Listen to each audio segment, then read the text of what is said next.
allow the two children to have the forgery. It's okay. Off your mind. It's okay. She off your mind. like me. Chai! Now wow, people wey suppose talk truth to power don't off mic.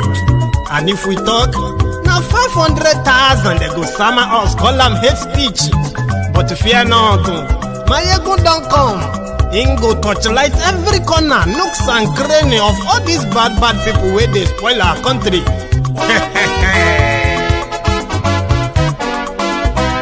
So my people make we loud, my ego don't come, my people make we shout, my ego don't come, my ego don't come, man of the masses, my ego don't come, my ego diary political, my ego don't come, this one not the off in mind, my ego don't come, and in the touchlight every corner, my ego don't come. Okay, some people be they holla say they want the power. Chai, them be promise us say we go get light and power. Them hustle sote they can't get the power. But now they know they do anything with the power.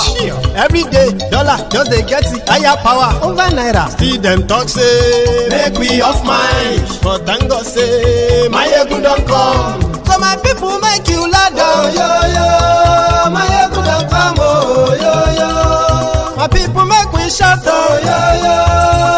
ego don't come, my ego don't come, man of the masses, my ego don't come, my ego diary political, my ego don't come, this one not they off in mind, my ego don't come, person where they do evil, no one make person talk. Them say that my yegun, that man too they talk. He too they talk. Say my yegun diary, he they hot like pepper. But every day then they take money in bulk. Woman picking, they the street they hawk. Still them talk say make we no talk. But thank God say my yegun don't come. So my people make you loud, my yegun don't come, my people make you shout, my yegun don't come. Man of the masses.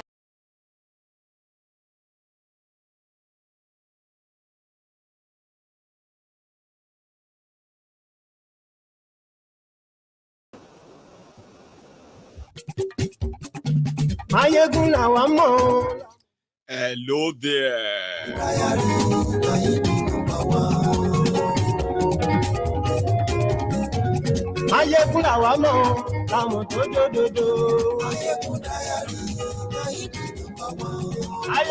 Good morning to you, good afternoon to you, and good evening to you from wherever you are watching from.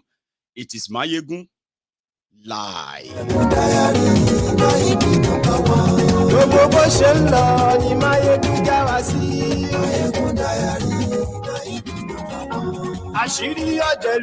We are going to have issue with that audio every time I play a video, so we'll manage it. Sorry about that.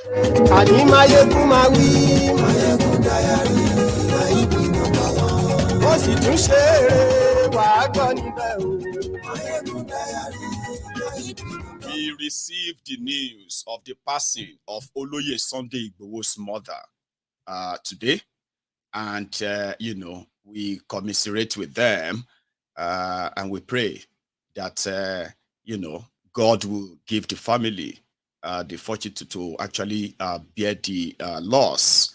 It's a sad one.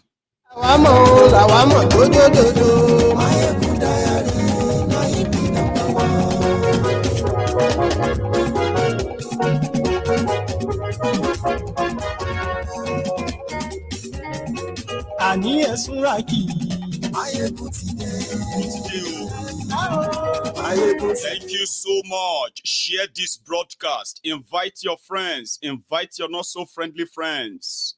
Tell them, Mayegun Tideo. And yes, we like Glory YouTube. And yes, we like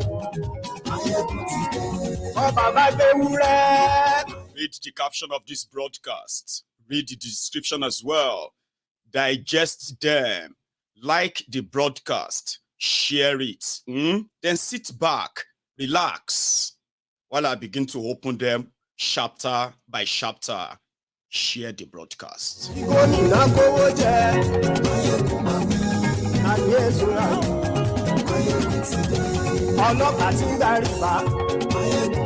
don't know if I should have arrived or sort of entered with a siren, something like wow, wow, wow, wow, wow, or wahala wa. And you know something about Nigeria politicians and the government in Nigeria? Every time they come out to deny something, ladies and gentlemen, that story is true. Now, few days ago, the Nigeria Judiciary replied that there was no tribunal judge under pressure from thiefnubu. That's unusual, because a day before they replied, they made an official statement. A young guy disclosed a supposed secret meeting between Wike and some members of NJC, especially members of the Supreme Court, the justice of the Supreme Court, that he had meetings with them. And this particular meeting is, it doesn't matter whatever is presented in your tribunal case, they should look for a technicality and get it thrown out. They cannot, by any means, remove thiefnubu. There will be problem. What are the problems? Compromat. Judges in Nigeria have been accused of being so corrupt. Many of them, they have actually public record of their corruption. However, the greatest of all the corruption is the compromat that the criminal politicians in Nigeria have over them. Take this one, sir, for job well done. Buy them cars, give them, slush funds, and the rest of them to buy judgments or to conceal evidence. Now, the options before them is to take the offer and compromise the case. Or they should go ahead and think they will rule that but thiefnubu didn't win. It should be thrown out. Then all of their corruption, and their corruption, evidence of their corruption, the money given to them at a certain time, have all been forwarded to the DSS, EFCC. Don't be surprised when you begin to see Daura or Dokwemu stupid service start arresting judges in Nigeria. While you can still share the broadcast, by the way.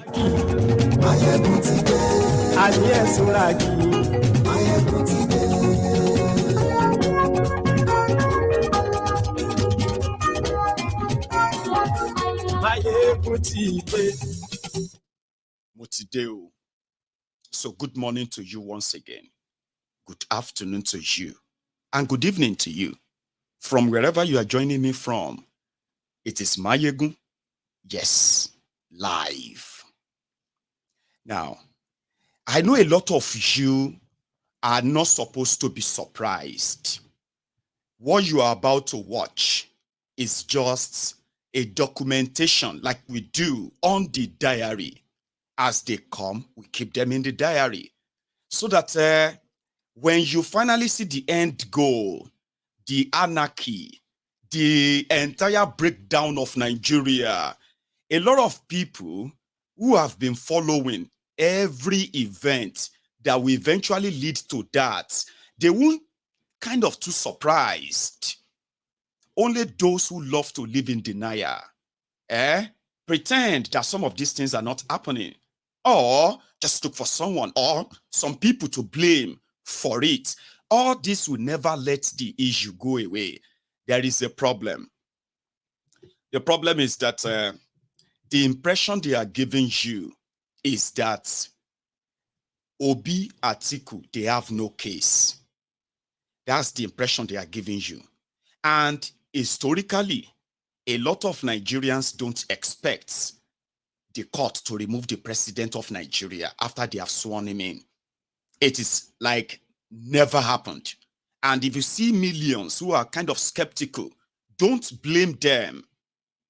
You know, usually what we believe is that once somebody becomes an executive, whether it's governor or president of Nigeria, they will have access to unlimited resources that they can use to their own advantage, right? To compromise any case against them, compared to when they had no such power and everybody is neutral. Now, to make it clearer, yeah, the thiefnubu that a lot of you are seeing today, is thiefnubu that is the president of Nigeria, okay? Whether legitimate or illegitimate, okay, is different from the Tinubu that you have been seeing all these years. Not even the Tinubu you saw as governor, not Tinubu you have been seeing as Lagos landlord. There is more now, which means when you want to fight somebody like that, you are no longer fighting him. You are fighting the establishment. So usually, the fight is not always kind of so obvious. Like, you know what I mean? Or, sorry, the compromise, the bribery, the corruption, and the total compromise of any such case has always been like expected, but it's never been made public. Or people never really reacted to them that much until Obi joined the presidential race and participated. Atiku has been participating in elections in Nigeria since 2007 that he wanted to be president of Nigeria. He has been to court for about 3 times. This should be his 3rd or 4th time that he's going to be to court challenging election in Nigeria. And most of the people he challenged are those who have gained that power and they could use that within. You know what they can use? When somebody become president, okay, everybody answer to him. Everybody. All of the institutions, they do. Even if they are, you know, why they answer to him? That moment gives him the power to appoint his own loyalist, trusted people that can carry out every sinister move that he wants to make for him without asking questions. So therefore, it will change all the head of all institutions. You see the judiciary, which they will tell you, go to court, go to court. The judiciary themselves, they are people like you. You get me? They depend on whatever these politicians have to offer them. Now, they don't offer them that like, usually it's not like, oh, take this bag of money. Oh, take this car. No. What they usually do is they start with, oh, let's promote them. Oh, let us promote this and that. And in their career, promotion is more money. And, you know, with your political connection, if your promotion is coming as a political bribe for a possible role you are going to play in a legal case, now, they won't see that as bribe. They will just be like, but they were due for promotion now. So the way they build that is never really much in the open. For example, having the Chief Justice of Nigeria pretending to be on a wheelchair, traveling to London, disguising, until it became public that they have to make an announcement or sort of a clarity on it. Yeah, these were things that they never really come this public. Okay? Journalists who come across information like that, they get those stories killed, or they get the journalist killed. Do you get that now? Now, digging this social media, public, or should I say citizen journalism, has brought the rot in the establishment in Nigeria even further into the open, to the chagrin and surprise of so many, or maybe not so many. So the judiciary in Nigeria that are now, they are, like I said, they are people like you. So from what we have now heard, like I said, when they deny something, ladies and gentlemen, that thing is true. The only thing that usually happens whenever such information become public is that they either go ahead and do it. First, they will deny it, okay? Then they will go ahead and do it. And then they will then say, what is wrong in doing that? Okay? And they will now double down and say, yeah, okay, yeah, what are you going to do about it? That's how they have been operating, okay? Now, they are denying that the tribunal judges in Obi versus thiefnubu, Atiku versus thiefnubu, they are not under pressure. Let me tell you something that you get to know that voila, there is problem, and it is called problem in the house of these evil people. What's that problem? Somehow, despite having the all resources to compromise the entire thing, INEC that conducted the election is objecting their own evidence. The same document that they gave to the petitioner, they were in court and they were rejecting them. They were objecting. And when it was time for them to write their own written address about the entire argument, they said all of the evidence, there was no single evidence. INEC, in that same thing you will all watch, Tabi, APC, Egbekegbe came back to say the same thing. There was no evidence. Now, with all of these resources in their kitty, 35 billion naira for the judiciary, 110 billion naira for the National Assembly lawmakers, they seem to still be worried. When they submitted their written address, was like, if the court should look into the evidence presented by these petitioners and remove thiefnubu, that's 8.8 million. Meanwhile, in case if you don't know, thiefnubu has increased his score at the tribunal. INEC said thiefnubu scored 8.7 million. They have increased it to 8.8 million. In their own supposed no evidence presented, no nothing, no, they presented no counter evidence, and they didn't counter the presented evidence, and they didn't present more than 2 witnesses. Okay? But they finally added up, they said their number is 8.8. And by so doing, there is no evidence. Throw everything out. So behind the scene, there is problem. You know that when the issue of thiefnubu's forfeiture of 460,000 US dollars for heroin trafficking, when David Udeni released the whole detail, PDP, people destroying people, they ignored it completely. I'm talking about the supposed main opposition in Nigeria. They ignored it. But surprisingly, in their petition against thiefnubu, it became one of the cardinal prayers, cardinal evidence presented against thiefnubu, the Chicago drug trafficking forfeiture. So the same David Udeni dropped something that is also adding to other available or readily available information out there. You know what we are going to do for you to understand this better? We are going to piece all of the pieces together, okay? And I will help you. We'll do it together. Don't worry. There were reports that Wike met with some members of the NJC Supreme Court, including some of the tribunal members. In fact, 3 of the tribunal judges, they have been regular customers of Wike on so many cases like that. They were on his payroll. Hopeless Uzordingba was able to kind of help be the middleman between those between thiefnubu and the judges, from what we have heard. And their deal, their offer are very, very simple. So the first piece of the information is their connection, the political connection with this judicial system in Nigeria, especially the Supreme Court of Nigeria.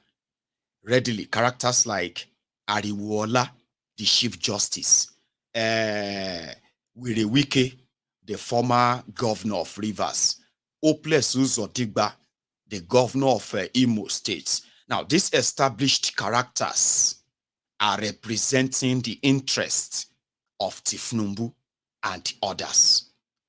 Their offers, from what we have heard, is that, listen, you need to save Nigeria from anarchy. If you should go and rule, that thiefnubu should be removed, Nigeria is going to go into anarchy, and you will be blamed for it. And so you will be considered as people who are participating in an act of treason. And here is why.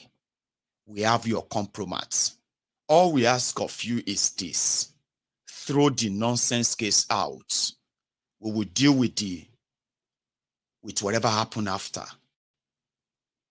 And if you decide not to, then you will have your days with the DSS and EFCC. They are not going to have to investigate you. It's already done. It's called compromat. With a Wike that is believed, and then Uzordingba, the two of them that are believed to be those two instruments, two characters that have contributed greatly to whatever corruption you allegate against the Nigeria judiciary today. They are going to be, they said they will be witnesses in their trial. It's like using a compromat to threaten the people that are likely going to throw all of you under the bus. So when the rumor came that one of the judges called Ugo resigned, it took days for them to finally come out and said, no, he didn't. But last night, David tweeted this. And it has to do with somebody who sent an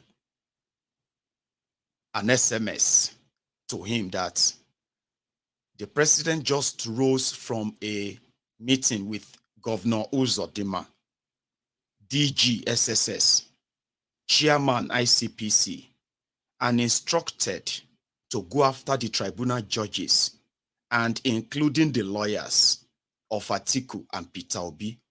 Please, I heard this from a reliable source. Now, because of the person of David, you will never take such message with levity. As we have already seen the SSS. Let me tell you something. Like I said, I want you to start putting the pieces together, and you can make do with this information whatever you want with it. Okay? Last week, the Emefiole's lawyer was on a TV program, and he was accusing the DSS of preventing Emefiole from seeing his lawyers, including whatever charges they have against him. And the court has said he should be released, blah, blah, blah, blah. Daura Secret Service, that has turned to Dokwemu's stupid service.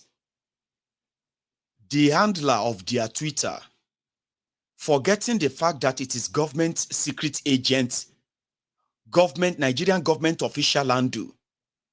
They went straight, that handler went straight under that video, and barrage of tweets followed. DSS was tweeting, attacking Emefiole's lawyer. And you know what they said? That Daura Secret Service said, Emefiole's lawyer is also IPOB lawyer. And Emefiole is being accused of sponsoring terrorism and IPOB. Look at this IPOB lawyer trying to release their sponsor Emefiele from our custody. All of you, every IPOB, we will hunt you down, something like that. It was like, what the hell? DSS official handle attacking Emefiele's lawyer using IPOB slaw rhetoric. Wow.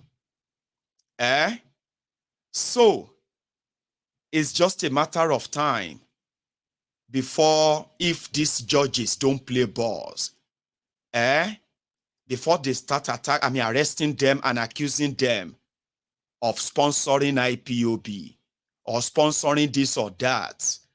And for your information, for the past 5 days, they have been staging different kind of drama in Delta states. According to them, the Nigerian soldiers have started clamping down on IPOB in Delta states. IPOB in Delta states. Are you being serious? If you don't understand the scripts, then you are welcome to my class. Emefiele from Delta State is being accused by the Dokpemu Stupid Service that is sponsoring IPOB, is sponsoring gun running. All of these are the accusations coming from thiefnubu. Unfortunately, the end goal, it may not be known to all of you. Divide and rule, you call it. No, it's more evil than divide and rule. However, somebody alerted David. He just left a meeting with them. And the next thing you are going to hear is that never happened. It is just rumor, this and that. What did I tell you about them when they deny? It simply means it is true. Of course, they may kind of change the way they will handle it after that. It is already in the open. Now, the judges who are already compromised, they are currently at a dilemma, a very, very big dilemma. Now, the thiefnubu's people, Wike, Uzordinba, and the rest of them, they are assuring the judges that just do what we told you. Whatever is the backlash, we will protect you. Okay? And if the evidence as presented, incontrovertible evidence of this rigging is completely upheld, there is also another dilemma. Atiku is asking the courts to declare him the next president, based on the fact that thiefnubu should be disqualified for perjury, for forgery, and on. There shouldn't be any rerun. Atiku should be declared the winner. On the other hand, Peter Obi and his lawyers, who in their own written address as well, they are asking for the same thing. Now, Atiku may not react if the tribunal comes out and said they are throwing his case out. But you can't say same thing about the obedient. The reason why I want to remind you of this is this. Of course, some people are saying that in order to play the script well, they may let the tribunal say thiefnubu or INEC made a mistake about the election. There should be a rerun to be on a kind of a safe ground, middle ground. So when they say there should be a rerun, it will just send a kind of a chill down the spine of everybody, like, oh my God, what if there is a rerun? What's going to be? Like, who and who is going, that confusion kind of, when is it going to be? Then they will begin to tell you it is not over because they are going to Supreme Court. So you know the difference. If they have to say there should be a rerun from the tribunal, it will not just be thiefnubu that will be going to Supreme Court. Now all of them they go Supreme Court to ask for Supreme Court. thiefnubu will be going to Supreme Court to be declared winner. Atiku will be doing the same thing. Obi will be doing the same thing. Now the ruling from that tribunal will be held. But don't forget, you see this whole pressure on the entire judges and the judiciary. They are not coming from you. The pressure that a lot of you that are exposing what is really going on, the pressure you are mounting is going on to thiefnubu and gang. And in return, the thiefnubu and gang, they are pressuring the judiciary. Do you want me to explain that again? See, things are so serious that in some places, they put up a billboard so that you can know this is serious. They paid for a billboard in some part of Nigeria, okay, to tell them that all eyes on the judiciary. And this act of you expecting the judiciary to look into all the evidence critically, without looking for technicality nonsense. So your eyes are on the judiciary, which is okay, right? That is not in any way blackmailing judiciary. That is not any way pressuring them. But the fact that you are interested in judiciary, and a lot of you, and because you are interested in the judiciary, there are many, many rumors. But you know one thing about all the rumors you are hearing, there are some truth in them too. And that is why when you begin to sieve them, you begin to look through them, you can tell what is pure fallacy, garbage. And you can tell something, you can tell about information that need further probe. And say, this one looks credible. Let's probe it further in all of these rumors. But the bottom line is that a lot of you are interested now. This is unusual, okay? It's been months after elections, and it has been almost 2 months after they have swear for thiefnubu. So normally it's not like this. A lot of you are so interested. That means that everything that is happening, you want to scrutinize. And by scrutinizing, that means the judiciary may want to do the right thing. By so doing, you are mounting pressure on thiefnubu and gang, who believe that by now, everybody should have moved on. You are not moving on. So what if the judiciary decided to do the right thing? What if, believing that they are under their control, everything is under control. The media is telling you, they are telling you that, there's no evidence, this and that. Everybody is pretending publicly that nobody can remove thiefnubu. But behind the scene, they are looking at, what if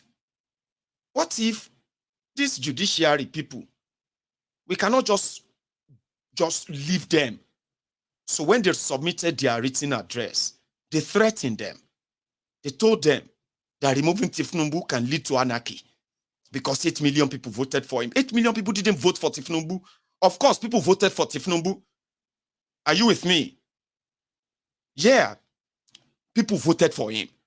Don't say nobody voted for him. People voted for thiefnubu. Millions of people did everything. Those, whether they forced them or whether they bought them or whether they themselves or ombudsman and all of that, they did it themselves. So it doesn't matter. Millions of people voted for thiefnubu. But these millions of people, they are not 8 million.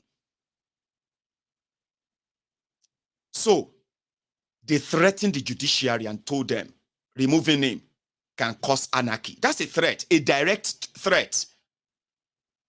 Then they turned around and they said, all of you are threatening the judiciary that if the judiciary, if the judgment doesn't go in your way, you are going to cause problem in Nigeria. No, it's not you, it's them.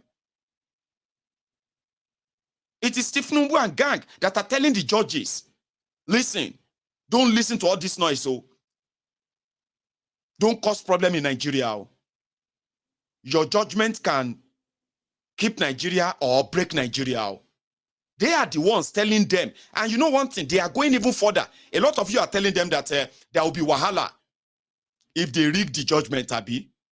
Don't be say you get tank, you get anything, no, Abi. They are going further. They are opening up compromat on them. Compromat is the, what do you call it?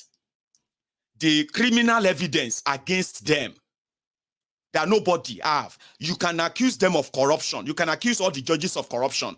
But you don't have evidence. The politicians have the evidence. They are the ones who pay the bribes. They are the ones who give them properties. They are the ones who pay their medical bills behind the scene. They have all the evidence. They are the ones who tell them what to do on one judgment here or the other. You don't have. You just know they are corrupt. So they are going further to say, we will disgrace you. You will go to jail, being judge, Abi.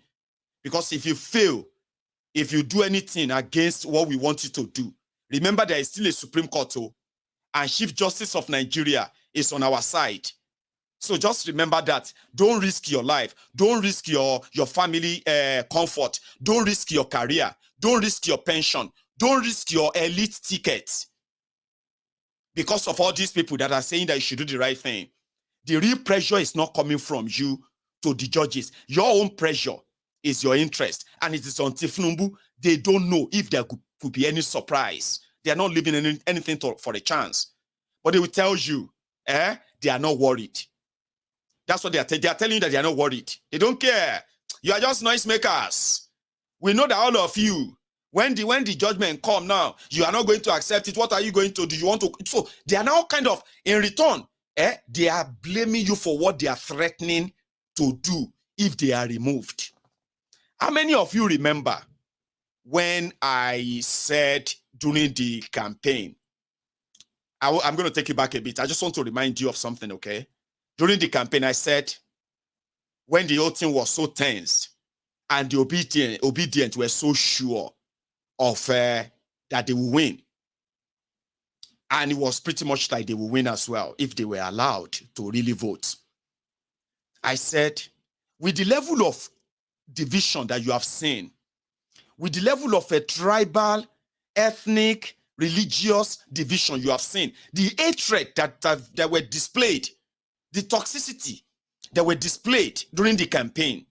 Say, for example, what will happen if thiefnubu, those of you who are so scared of APC, what will happen if thiefnubu is declared winner and they rig the election? A lot of you told me they no bond them well. They should try it first. Nigeria will be this or that. I said, okay, I will take that.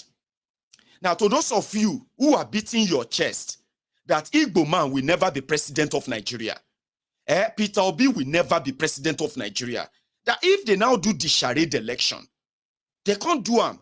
They can't declare Peter Obi winner. What are you going to do? They were like, no, it's not going to happen. It's not possible. They will start riots in northern Nigeria. Well, it could be this. Nigeria will be ungovernable. You remember that time? Another said, but you go forget it, it will never happen. It won't happen. They won't make that mistake. Remember those days? We were talking about things that you were not too sure, 100% what will happen. Okay? Whatever conviction you had then, somebody like me, who confidently kept telling you that they will rig you out. And this rigging is going to be different from the rigging you have ever witnessed, okay? And it happened. Not because I'm a prophet. It's because I'm talking from experience. Despite all those self-conviction, when they now rigged everything, and they said, go to court, I asked another question. I said, those of you who became so quiet that you couldn't even celebrate any polling units won by thiefnubu or APC during that election time. Everywhere you turn to, Obi this, Obi that, Helupi, here and there. Okay? We couldn't see any video of where they are celebrating thiefnubu winning any polling unit.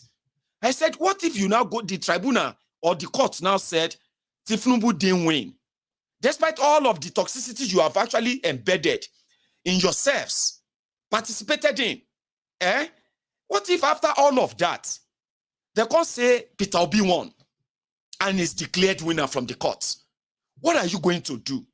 It's not going to happen. It's impossible. It's kekiniko. I said, you see, you have not healed and you may never heal. I said, you obedient. They have rigged you, part one. A lot of you thought it should lead to revolution. They said, no, do it legally. I said, they will rig you in court again, What if they now rig you and they legitimize thiefnubu? And they said the election was free and fair. No problem. Thiefnubu should continue. What are you going to do? A lot of you, like you told me before the election, Mayegun, wait till after that. And I said, there is no point in fighting yourselves over things that are not in your control. None of you, none of us here is in control. Not even Peter Obi, not even his lawyers anymore. The destiny of what will happen in Nigeria in the next 6 months going forward now rests on the shoulder of 5 people, 5 judges. The 5 judges that are already having the allegation of pressure, corruption, compromise, and on and on and on. Sure you get now. There's no point in fighting yourselves. If you have any energy in you, save it. Save it, because you won't be able to decide anything anymore. The time you were able to, you remember, they said your vote is your power. I said they were lying to you. You have no power. These guys will never give you any power. So they said, go and get PVC, go and get PVC. I said, you can get PVC from now till the end of the time. Now, people will go count your votes, announce the number. They are the most important people in your election. Unfortunately, the most important people in your election is not you. Mayegun, this one is going to be different. Until you saw professors, university professors, unable to read their own results. The result they wrote down, they are unable to read them. You start seeing university professors stammering. Something you wrote down, no, APC, 1,200, no, 10,000, 5,000. They start acting stupid. Meanwhile, you have done everything. Now, to announce who is the leading, who won, who lost, is now left in the hand of the crooked people that they have put in place. Go through the right channel, go through the right channel. Now then build the channel they are calling right channel. They set up the rule. They say, yeah, come and play in the game. Don't trust them. It's not up to you. But unfortunately, maybe a lot of people don't see that way. Now, the enmity, the division, has become part and parcel of you. Abi? So now the decision of what is going to happen lies or rests on the shoulders of 5 individuals. So if they come out and say there is evidence, therefore thiefnubu didn't win, there should be a new election, there will be jubilation in Nigeria, not anarchy. I can tell you that. But it's going to be a short-lived celebration. Do they want to go that route? Do they want you to celebrate a bit? Make it look real? Or they are just going to go for the choke, the jugular, and just tell you you had no case? What are you going to do when that happens? That is, we'll wait for that until then. But there is something I want to tell you quickly. There is a shege in Nigeria. And this shege, that they call the shege banza, brought about by thiefnubu, and it's no plan rogues. Well, they do have plan. The plan is to tax you. You are taxing the poor people.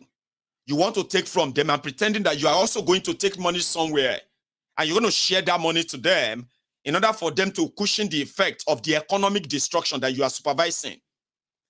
How genius is that? Anyway, the what do you call it? thiefnubu and gang. The people who are currently telling you, not even just thiefnubu and gang. Yeah, thiefnubu and gang, they have done so much terrible number on Nigerians in the last 2 months, okay? That few places right now, you are seeing the once upon a time Yoruba Ronu lunatics. The Lagos Abobakus, the Agbadorians, they are beginning to now confess. Just 2 months ago, they are confessing, telling you that they have regretted. In fact, they are waiting for what do you call it? They are waiting for the tribunal too. Their Kolu has failed them. I have a news for you, ladies and gentlemen. You know I won't lie to you. Okay? You know that, Abi? Great. Don't ever believe any of those lunatics. If you see anybody that is posting on social media saying that they regret for voting for thiefnubu, that they followed tribal, religious, ethnic, and whatever other divisive political narratives that APC, Egbekegbe, pushed. And somehow, some of you are going there to begin to show empathy. Stop it. You hear me now? You should stop it. Because you see those bigots, they are irredeemable. Are you listening to me? If you see anybody, especially if that person carries any Yoruba name, I'm a Yoruba man, you know that, Abi? And I can tell you very much about them. They are the cancer that are currently in the fabric of the Yorubas, the Yoruba Omoluabis.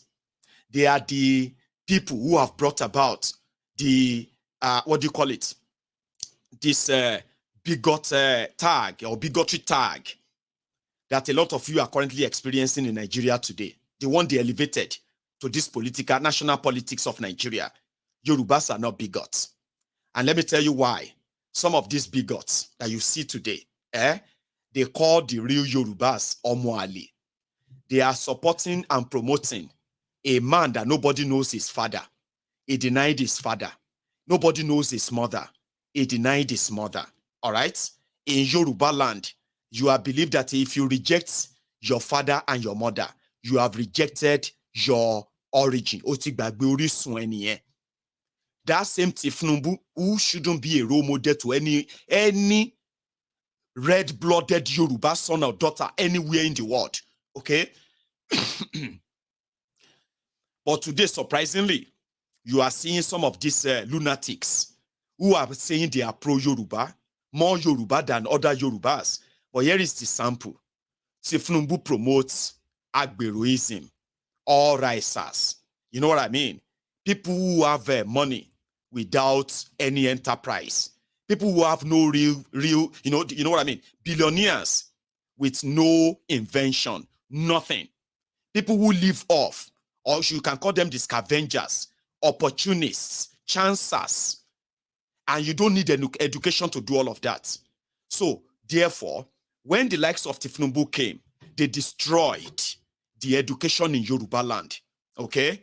They turned Yorubas, because what's the point? You went to school. After all of that, you have no job, no nothing. You are growing old. Your life is wasting away before you. There's no achievement, no progress. So then suddenly, you could probably become a ticketer, collecting tickets, a political jobber, or something, and you start living off that. And then you become a big man. People start respecting you, all right? And then you know that the whole going to school or not going to school is a pure waste of time. Today, a lot of them want to be politicians in Yoruba land, you know?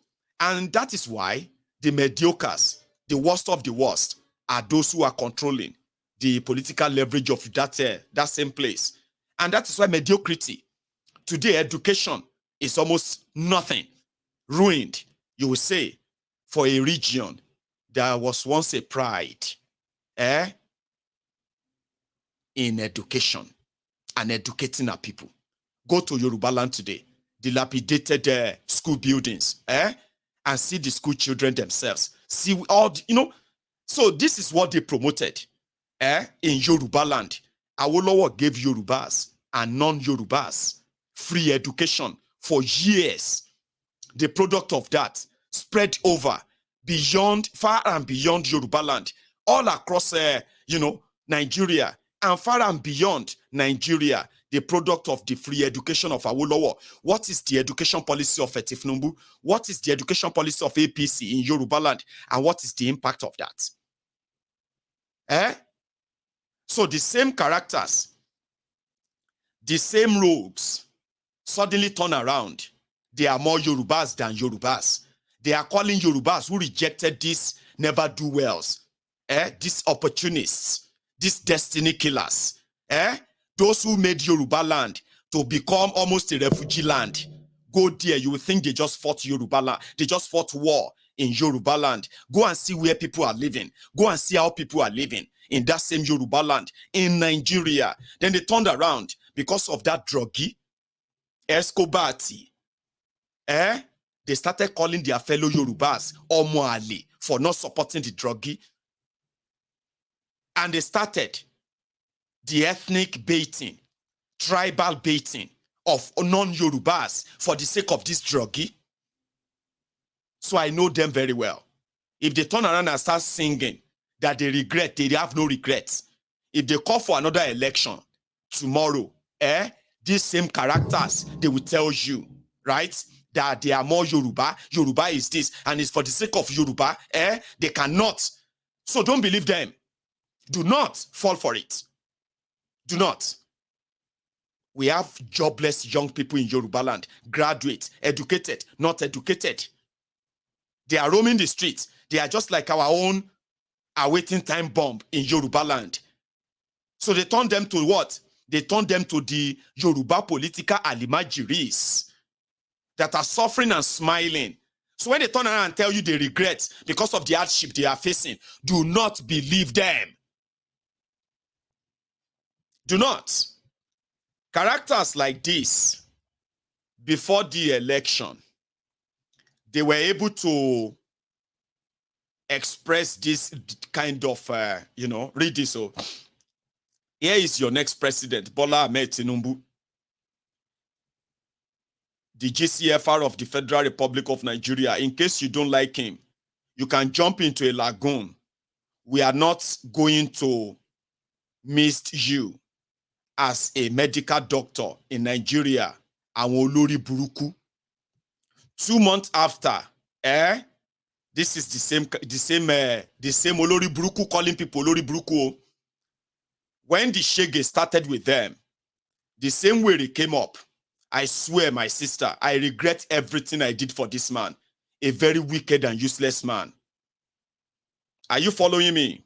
Now here is another one. They are conditioned to be like that. No amount of suffering will make them change. See this guy on the left. After they did their My Lagos, Not Your Lagos for Sanwo-Iku, when he went on to say, Lagos State University school fees, indigene with Yoruba record, 75,000 naira. Non-indigenes, 750,000 naira if you want to school in Yoruba land. So, if you want to rent houses in Yoruba land, you remember those times? This way, so some of them had no jobs. Some of them, they are not living in Nigeria. Are you with me? For those ones who are living in Nigeria, if you see them one-on-one, the horrible life they live, the abject poverty they are living in their lives, you will be like, shey, these are the olori brukus I am replying on social media. Look at the person I am replying on social media.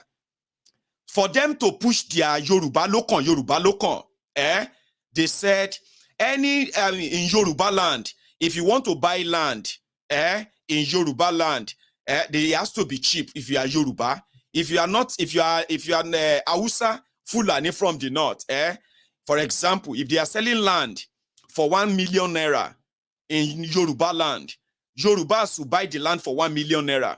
Hausa Fulani will buy the land for 1.5 million naira. But Igbos, these are the things these guys were posting on social media. They said Igbos will buy the land for 10 million naira. If you can't buy it, go back to Agulu, Anambra State. If you are in Yoruba land, and you want to send your children to school, if the Yoruba children are going to free schools, free education, all the non-Yorubas, they must be paying at least 500,000 naira to send their children to school in Yoruba land. Now, if your children want to go to school, university in Yoruba land, when the Yorubas pay 70,000 naira, those of you who are Igbos, you will pay 1 million naira. These were their wishes to punish those who stood against Yoruba Lokon, ethnic baiting, jingoism. They got to a point whereby they said Yoruba jobs for Yoruba people. And we were asking them, can you list five big Yoruba businesses in Lagos, okay, that has the highest employers. That have more workers in Lagos. There is no Yoruba job. There is no Igbo job. There is no Hausa job. These are jobs created by Nigerians from everywhere, right? Now, these guys were campaigning for Yoruba job. If you are a Yoruba man and you have a business in Lagos, you must sack that Igbo and employ a Yoruba. They said, if you are a landlord in Lagos, if your rent is, let's say if your rent is 1 million naira per annum, if Yorubas want to take those houses, you must give the houses to Yorubas for 500,000. And you must share the rest of the money on the Igbos that you rent the houses to. And the Igbos must pay 2 million naira. That's it. Or else they should go back to their place. Those who are promoting this, and we were telling them, because of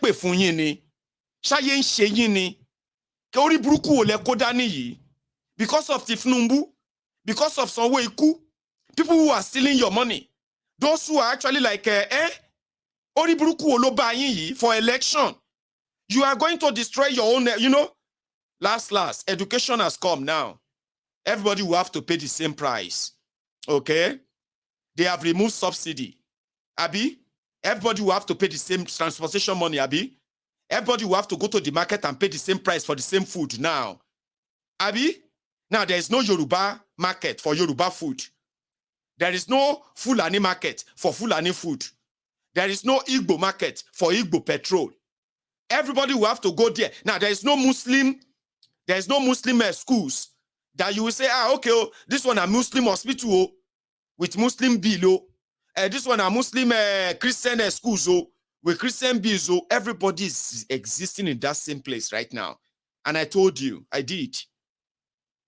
So when they turn around and start telling you that, you know what I mean? When they tell you that they regret, no, they don't.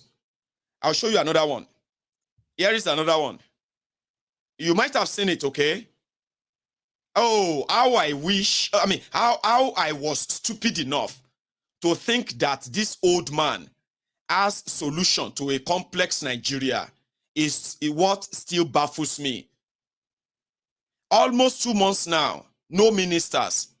We still don't know his policies. So much for someone who promised to hit the ground running. Nothing is an emergency to this guy other than worsening the already existing hardship of citizens. I really like the way it is happening, and thank God, I am also paying through my nose. I used to form middle class before, only to discover I am amongst the poorest of the poor. I really wish the court can at least quickly throw us into a rerun so that we can we can correct this error of a president. How some people, unrepentant agbadoist, yeah, Ogunrinde Oluyemi, we thought Buhari was the problem. We business owners envisaged a boom once he left office. But here we are. Don't come and tell me it is just 2 months. It is from the morning we know how the evening will be. This is a disappointing start.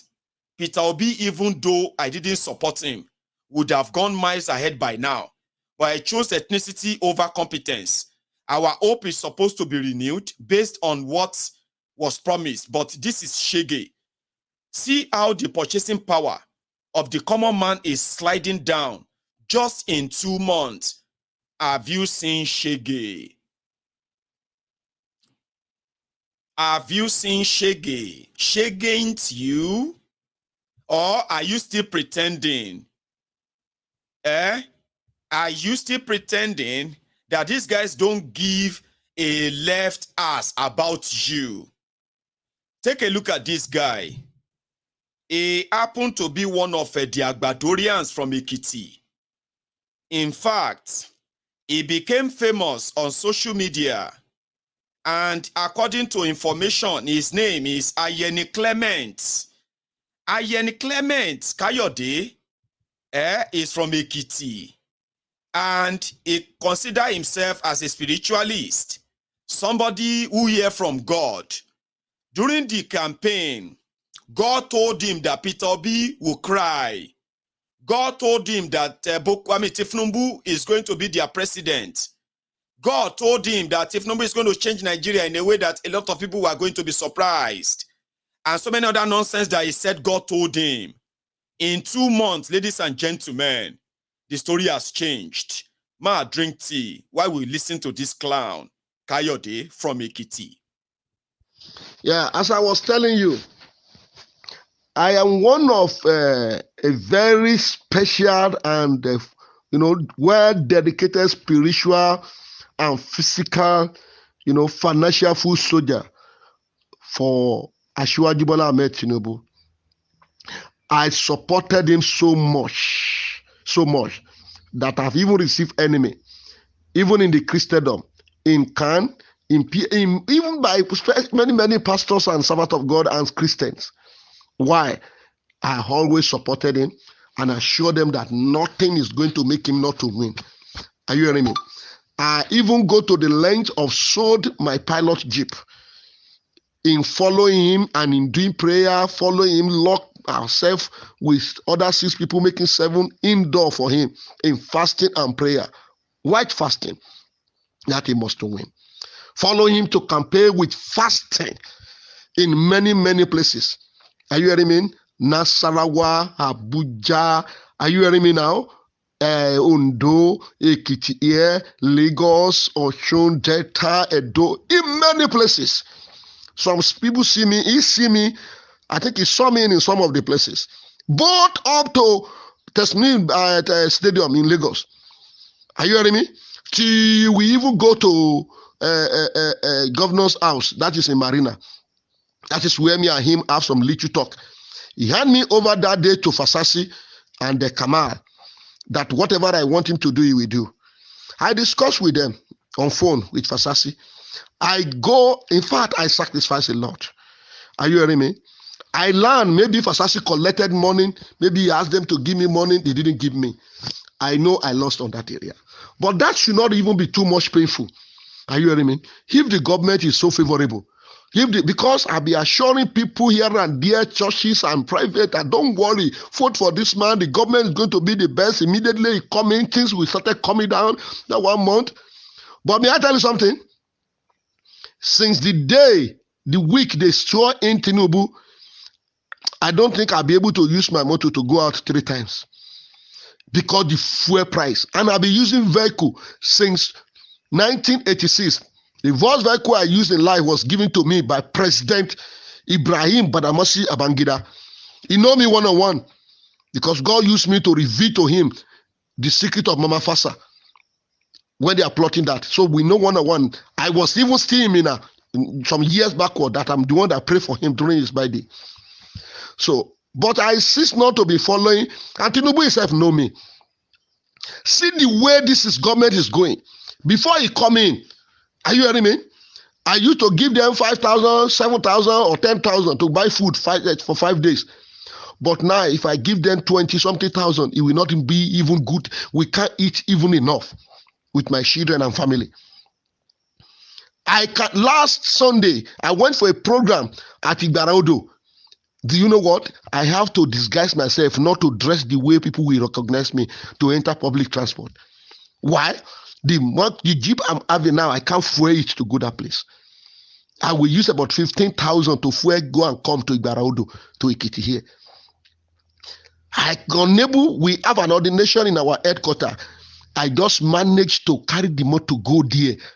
Are you hearing me? The day we do training, I have to follow other person. I can't carry motor. Can you see such a life? If me now in this level, what of other poor people that I know they are suffering? Many people are calling me. Abba. And what I'll be telling people is that government of Tinubu is going to be for the masses. This is not how to start. Yoruba make a parable. They said dry dog is sweet. But it's something we are going to eat before the dog dry. Yoruba say that it's going to good, it's going to good. That is how many other governments have been saying. He's supposed to have put things in order. We have about 4 refineries. This man has not put any of them in order. Then you are removing subsidy to put people into trouble. Huh? If I talk, I go out there in anywhere now, they will kill me. I am telling you, in many parks, some of these chairman of union that they respect me in Oye, in Ado, in Lagos, they respect me because I am a prophet and God has used me for them in one way or the other. Both in Kuje, both in Abuja, and Suleja. When I was telling them, don't worry, it's going to be better. I am telling you the other day that I was in Oye, when I want to talk, they wanted to, the way they are attacking me, if I did not use wisdom, maybe I could have murdered, maybe they could have killed me in that place. Just because I don't know. Maybe I didn't go in spirit well. I was just seeing that God says he's going to win. But I don't know it's going to be a greater punishment to Nigeria again. What kind of government is he running? All I want to say, because just as you told me the other day that we talked, that it's not that they are giving you money for all the efforts for the group you create, which I believe this group you create contributed, if not 10 or 20% vote to him of that campaign. At least, let me say 20% of the campaign, this group you created. And I don't believe they have rewarded you in any way. Are you hearing me? But then, even though they not reward you personally, if the policy is favorable to people, you will know you have been rewarded. But this is government. It's a worst government that I've ever seen. Under 2 months, it's a worst government I've ever seen throughout my lifetime. So if care is not taken, are you hearing me now? Yoruba said, he that bring a lame person, we know how to take him away. Are you hearing me? I only. I remember the time of Abacha. I was supporting military, but when Abacha come in, people that used to talk to when I get to see, one of the people that I was praying for in government then in soldier, they are retiring now as a major general. Are you hearing me? If this government is not careful and we go indoor for 3 days, and I know one thing or the other, Tinubu will be removed. I'm telling you, it's going to be it will be removed. Only 3 days marathon fasting. If I tear my clothes in the presence of God with tears, I know nothing will make him not to be removed, because God have done so through me in 1998 during Abacha. So I want you to see how you are going to pass this message to them. Adeboye Gabasasi make use of me, collected money on my behalf. 1 naira I was not giving. Are you hearing me? I suffer. I invest my money, my spiritual capability, my time, my connection in collecting people. Forget about that. Even if I was not rewarding personally, say take. But if the economy, if his policy is good, why not? I'll be happy. I will be so much happy. But the way thing is going, Tinubu is going to be a bad history in Nigeria. With that bad his wife. Initially, I don't even like that his wife, because it's a religion. Even be a Christian, he doesn't have mercy. He doesn't have anything empathy. That is Oluremi Tinubu. He knows me one-on-one. I can say it to his own face. 2019, when Asiwaju was to send me to Israel, I go there to go and pray specially for him not to have loss of life. And I told him he's going to become the president. The man was ready to do it. Yes, he did it later. But do you know that Remi Tinubu, to my own face, was discouraging him? Of a blessed memory, Alhaji Latif, one of the aides, Friday, know what I'm saying? Are you hearing me? That woman. Antisebo, Atisete, Atinun Paro Tipe, Atisete, Tito, Dimu, Dodo, Simon, Atisete, Kagwa de Falare, Atisete, Kagwe de Falare, Atisete, Adajo, Paro, Tori Owo, Atisete, Oti, Paro, Tori Ipo, Atisete. What's going on, Christian?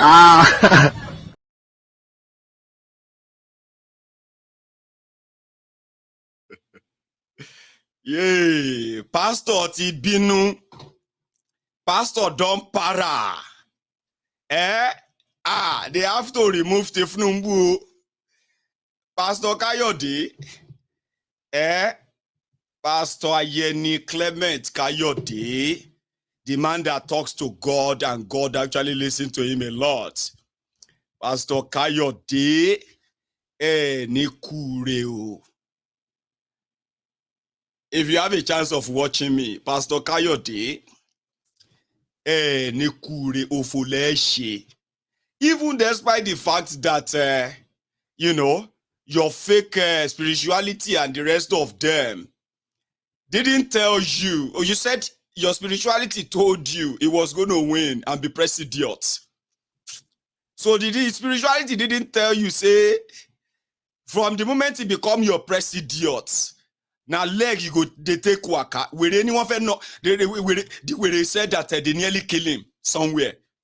You went about using the name of God to lie for a drug dealer. Because of what they won't give you, because of what they give you, they send him to Israel. Now, Shiwaju sent that to Israel. The way they suffered for just 2 months. 2 months, baby. You know why he's not telling you? I'll tell you. This poverty don't enter everywhere. Now, person will get money, they pay tithe. Now, person will get money, they pay offering for church. Everybody don't collect. The liar thought he had political connection. If they had paid him or given him some money, given him a new car, he won't say that. Oh, he will be telling you that some enemy are trying to make thiefnubu fail, but he's going to pray to God. The way they want to go and pray now, instead of being pound, somebody we don't disturb already, hungry. He won't go pray, fasting and prayer. He go fast and prayer. They go remove thiefnubu. Abi, so that what will happen? Because he has regretted, it has touched him. Since 1986, he has been driving a car. Since Tinubu came to power, he's managed to drive his car 3 times. Number one, he cannot afford the fuel anymore. And if he managed to afford the fuel, he can't even just drive anyhow anymore. He can't do big man anymore. A lot of you are doing middle class. Now, that middle class or something is gone. If then they pay you salary of 200,000 naira, you know, say 200,000 naira is nothing anymore. Buy Abi, or 500,000. Nobody now they feel like say you be middle class, Abi. It go touch all of you, one by one. You go pick up phone and you will make videos. Some of you will cry. Now they expect people to cry. You see this one, on my phone, pani. That's why some weirdos on Facebook, may tell you, right? While we were listening to that lunatic called Pastor Bengabi, Pastor Kayode.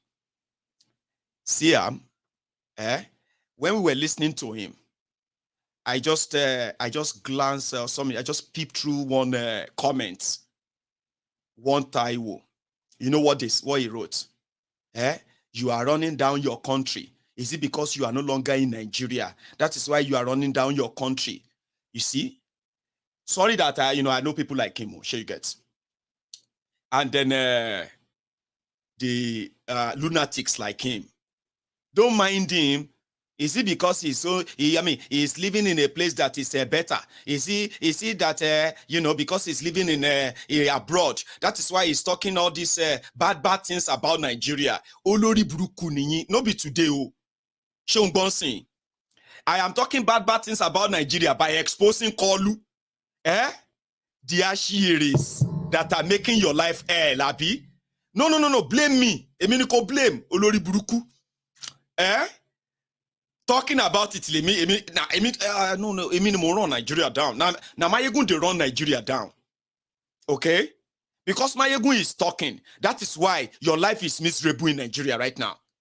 And that is why the hardship you are actually facing, okay, is because Mayegun is talking.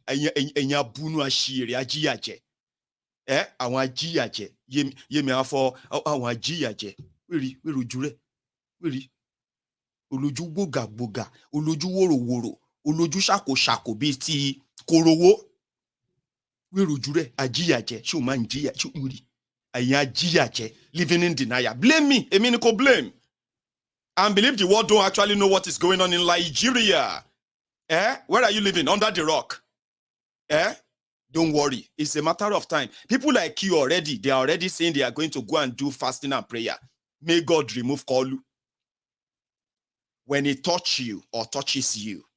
Because you know something, right? In Nigeria, a lot of them, when they are not victim, when that thing is not happening to them, it's not happening. Unfortunately, a lot of you are listening to lunatics, people who have had mental problem due to hunger. They are making opinions on social media. And a lot of you are saying, yes, it's true. That's true, my brother. That's true, my brother. People who get mental touch. Have you seen that? Skit? There's a particular skit where this guy went into a restaurant, right? While in that restaurant, he ordered what he could pay for, just little thing. When he's eating, while he was eating, another guy sitting opposite him, who had a tie on, who had a shirt that looks like an office guy. It looks like all right, and he's drinking water. And he said, hey, bro, order anything you want. Just take anything you want. And then this guy looked back. I was like, sorry, are you talking to me? Say, yeah, I'm talking to you. Would that be enough? What you have there, would that be enough for you? And I was, bros, that's how much I can afford. You know, this country is very tough. Listen, go and take anything you want. Go to, do you like wine? Do you drink wine? Bros, wine, Ike. Yeah, go and get yourself a nice champagne there. God bless you, sir. Thank you so much. Thank you so much, oh. Thank you, sir. Then you start ordering food and taking everything. And they are like, while you are there thanking your star, Amy, today, this guy, while you are eating, everything is in front of you. The person who told you to take all the food, then just stood up, right? And you realize that the guy is actually not wearing anything underneath. The tie you thought was tucked in, he dressed smart, is actually a madman. Are you with me? A madman just told you to go into food debt, to go beyond your own limit. You believe that madman. That's exactly what so many of these hungry lunatics on social media supporting APC, all right? That's who they look like. They will tell you and come around and tell you, thiefnubu made people. If you see what thiefnubu's idea is a kiniko politician, is a back kiniko. All of you who have your real life, you have your real life to live, Some of you are students. You know what it takes to go to that school in Nigeria. What they pay to send you to the school. How hard it is. Some of you have jobs. And you are still there managing without your job. A lot of you have so many prospects. Then they are talking about politics. Political jobbers on social media are giving opinion. You are going there and say, that's true. That's true, my brother. Then they brought in criminals who destroyed the country, destroyed the economy. Today, you now realize that those who are advising you on social media, majority of them have no real job. A lot of them they've never really worked in their life. They are political jobbers. They bully, they attack, they abuse on behalf of their criminal leaders. You will get job, you get businesses. You have businesses. You know what it takes to survive in Nigeria. And you are listening to lunatics on social media telling you that the people who put you there, or those who are willing to take away everything from you, they are the best for you. Now, thiefnubu is here. A lot of you are now feeling like you were deceived. I regret it. I regret that I followed thiefnubu. I shouldn't have. I thought, I was doing it because of what? Talo motivate. Now, these Olori Brukus are now back on social media. They will start gaslighting you. Motiriri, I've seen it before. Sure you get. A lot of you brought in Bokwari in 2015. Within 6 months, you realize that you've made a mistake. Some of you started saying, I regret it. I regretted it. Guess those who are bullying you, attacking you. You were supposed to be the same thing, the same people you were shouting change with the other time. Remember? The people you are saying, change. Nigeria deserve change. After 6 months, you know, say, na scam. And you came out, you are like, I regret it. I regret for campaigning for Buhari. I thought Buhari would be this and that. Who are those who are attacking you? Same people you once shouted, change with. No be so? So I've seen it before. So that when you now see thiefnubu, those who told you that they were 100% sure, the lunatics you are following on social media, telling you that the career criminals, they have changed, they are bringing you goodies, and you believe them. Now that you are saying you regret, guess what they do? They start blaming you. You are impatient. Maybe you didn't even support him. Maybe you didn't even shake any. Maybe you are even an enemy. In fact, you are an enemy. In fact, you are an obedient. You are an kiniko. They will gaslight you. Same thing you are doing to others. Because of thiefnubu, they will do it to you, your friends. All of them that you are commenting. Putting all of those divisive rhetorics out there. Okay? They will do it to you too very soon. Because you're going to see that you've made a horrible mistake, Abi. And guess what will happen? They will come back to you and say, shut up your mouth. Maybe you didn't even vote for him. You are just an enemy. Then you will now understand that they used you. Just that they are using them now. They too, they will come to their reality too. Just like you. Unfortunately, it will be too late. Damn too late. So I've seen it before. So if you turn around and start blaming me, now this my ego, they cause problem. This my ego want to cause problem in Nigeria. Are you not supposed to be in problem already? In Kenya, they are not facing what you are facing. Guess what? The people are already on the streets in Kenya. In Nigeria, you still want somebody or one spirit or something, or until you become, I don't know. So if you come around and then you look at me and say, this my ego is running down Nigeria, not me. The rogues you are defending are running down Nigeria. I am just here to tell you. That's it. Now let's take it a bit further. Thank you so much, Felicia Bernard. That's very kind of you. And to also 20, 23, 25. I can't remember. I got one earlier, a super chat. That was also good. Thank you. Okay.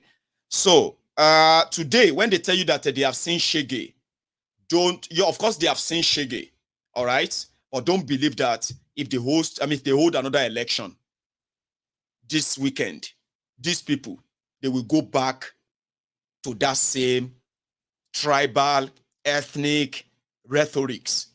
And they will come back later and tell you they regret it again. Here you get. But for the part where they said that the tribunal should help them correct it, again, I will say amen to that for them. Because they do need that. Because the people who lie, a lot. The hardship is everywhere now. And mostly, people are complaining of the costs of living. Starting with the cost of transportation. Shebi, you remember that one of the things that these fraudsters did to you is to make you believe that what they were investing in transportation, especially train or rail travel, would help in the future, okay, to cut down the money people actually, the number of vehicles on the road, as well as the amount of money people spend on transportation. And since governments of Buhari said they launched the train all over Nigeria, 80% of them right now are not working anymore, or not working at the full capacity whatsoever. But you remember that Buhari did come to Lagos in January this year. Sure, you remember that time?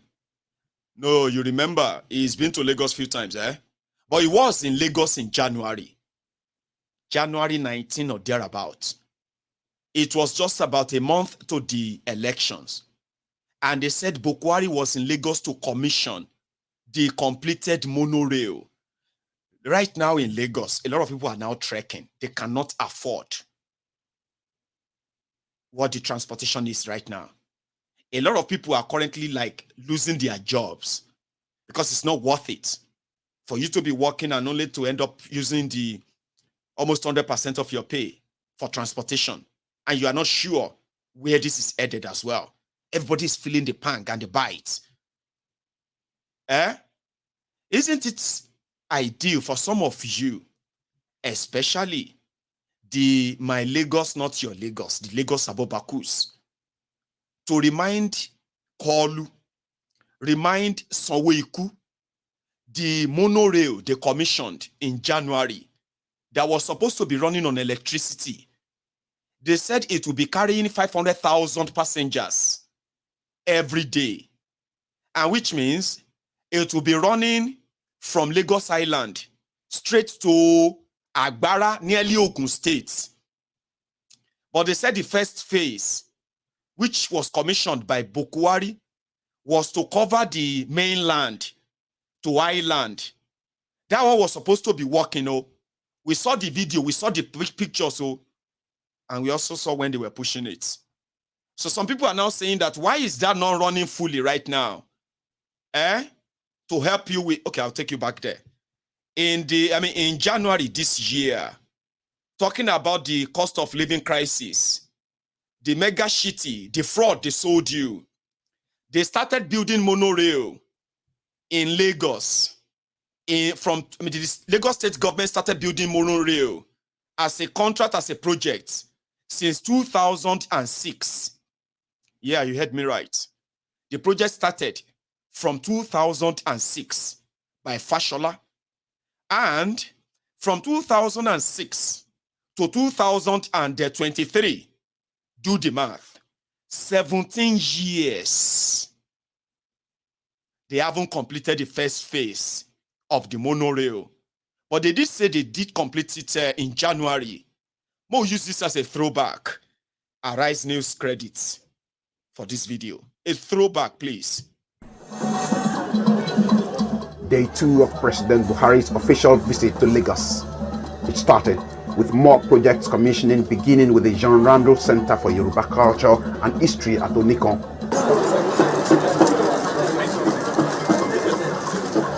A short distance away from there is the Marina Terminal of the Lagos Blue Line Rail project, scheduled to be inaugurated as part of the President's itinerary for the state visit on the second day. Am I to the left? Am I to the right? There was excitement in the air as the #1 citizen unveiled the plaque signifying the official start of operation for the Lagos Metro service. But hold on a second for speeches to explain what the Blue Line is all about and what it means for the emerging mega city. It's expected to move 220,000 passengers when it begins commercial service.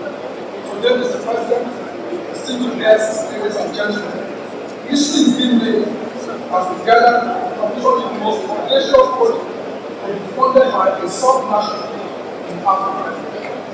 The Lagos Blue Line Railroad is a 37-kilometer rail system from Marina Terminal to Okomadi, which is west of Lagos.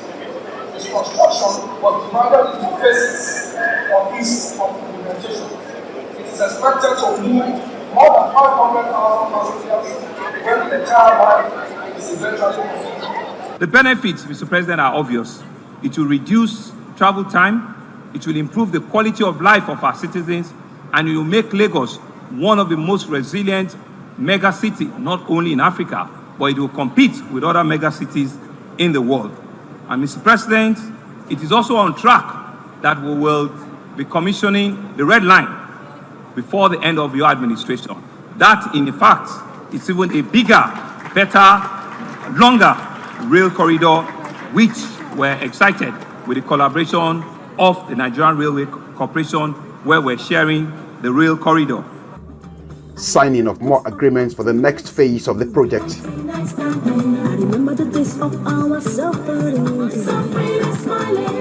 And then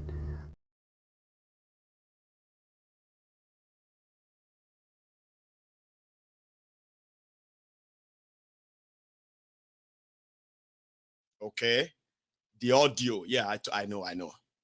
Now, you know how I'm going to kind of hide the audio delay is that I'm going to put up a picture that will cover that. Somebody said they would like to see a blue rail, red rail in Anambra. And the person who said that is a Yoruba person who commented just now. I have a very kind of a small education I want to give to somebody like you. Okay? You might have said that out of, like, your normal, what do you call your usual ethnic, tribal kind of a slur, and you think you are trying to be funny. All right? Well, let me give you some few explanation here. Every time you try to compare what happened in Lagos or what doesn't happen in Lagos with any part of Nigeria, okay, for whatever reason, you are just being ingenious. Like, you know what I mean? What happened is this. Lagos State, by the virtue of the proximity, as in the location of Lagos, as well as the political agenda behind everything around Lagos, which is Yoruba land, that automatically make Lagos the richest state in Nigeria. Where, for example, Anambra, or in fact, the entire eastern part of Nigeria, when it comes to government revenue and then, what do you call it, or where they get them from. Now, when you put them side by side, Anambra State that you just mentioned, all right, is probably like about 14 or 15 position to Lagos. And why? Where Lagos is bragging to be generating over 600 billion naira as revenue from the companies. Most of these companies too, they are companies that are representing businesses that are in Niger Delta, the oil business and the rest of them, or the eastern businesses that are actually situated their headquarters in Lagos. And then Lagos being the center where, I mean, you have to stop in Lagos before, except if you're not a businessman, you would have to stop in Lagos or whatever your business is. We have to cross or pass through Lagos mostly before you can actually be in Nigeria. Now, Lagos, where Lagos is bragging about 600 billion revenue from all of this and this advantage. Anambra, that is in the far east, will be bragging somewhere around there, 80 billion, 100 billion. Now, in Lagos, those who are controlling the resources of Lagos, it's like a circle of them. The revenue they tell you they generate is what they generate. You know, it's not actually what they generate. Abi? Now, the development that comes with that revenue that they generate, if you now put how much money Lagos is making with the development in Lagos side by side, you will stone thiefnubu and everybody that has been in political office in Lagos under thiefnubu, after him and the rest of them. You will go and pick up stones. You will stone every one of them. Lagos, where you are the richest, supposed richest state with revenue, by revenue, has no drinking water, has no functional rail system, has no functional transportation system per se, all right? Their roads, 80% of their roads are not motorable, okay? They practice an unhygienic, dirty environment. The entire Lagos state is pretty much like a dumpster. Sure you get? So when you put all the resources they make in Lagos, beside the development or whatever they say they have done for Lagos, if you then put them side by side, in 24 years, Lagos State has generated, over time, they have generated over 40 trillion naira. I'm not making that up. 24 years, over 40 trillion. If you put Anambra in the same bracket, I don't think Anambra has generated up to 1 trillion in that 24 years from revenue, not talking about allocation and the rest. So when you say things like that, simply because you wanted to sound like you have sense or you are intelligent or something like that, it is better for you to educate yourself. Now, this is like, if you now remove all the, that is if you remove all the corruption, the corruption in Anambra, the corruption in Lagos, and you say, okay, put all of your resources together, you will never be able to compare their development, ever. So, like I said, you will stone thiefnubu and the rest of other criminals, rather than compare them, or compare elsewhere with the trash they have put our people in, unfortunately. Sure you guys. But going forward, the same baranda they put together, after federal government of Nigeria, that is the most indebted, Lagos State is also the most indebted state in Nigeria, with the debt of over 4 trillion naira. You are making the highest money in Nigeria. They are making like times 1,000 of what some other states are making in Nigeria. But when you go to some of these states, you will see beautiful roads, like beautiful roads. That's why we are telling you to leave that Lagos.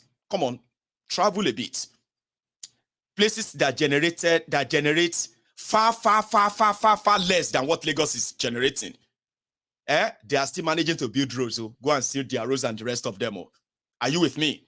But where you have no commercial or any plan of really developing your country, yeah, and you center for political reason, you center the economic of the whole country at a single place for political reason. If that wasn't the case, probably it would be a different story. So don't compare. A lot of you would rather buy catapults, pick up stones, and go after them if you get sense. So just if you do have sense. So you see this blue lane, red lane, they started it 17 years ago. You know one ridiculous thing about it? Every government or every governor that comes in Lagos, they always rewrite their own estimate of what is going to complete the project. Fashola started it. And as for Fashola, his own is going to cost this amount. So they took the money. So Fashola built some bridges here and there. They stopped. It's ongoing. So they told the people, the next governor is coming to come and complete it. Ambo, they also came. Monorail, blue line, red line. Okay? How much is it going to cost? It's going to cost so billion. So somebody took his own money too. He also built some bridges and some steps and everywhere, and they make extension and to make it look like they are doing something. And in fact, I heard he also paid for coaches.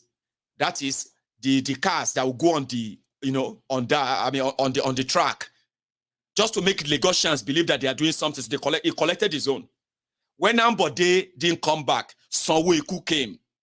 So for 4 years, Sanwo-Iku also developed his own style, his own budget to complete the red lane and blue lane.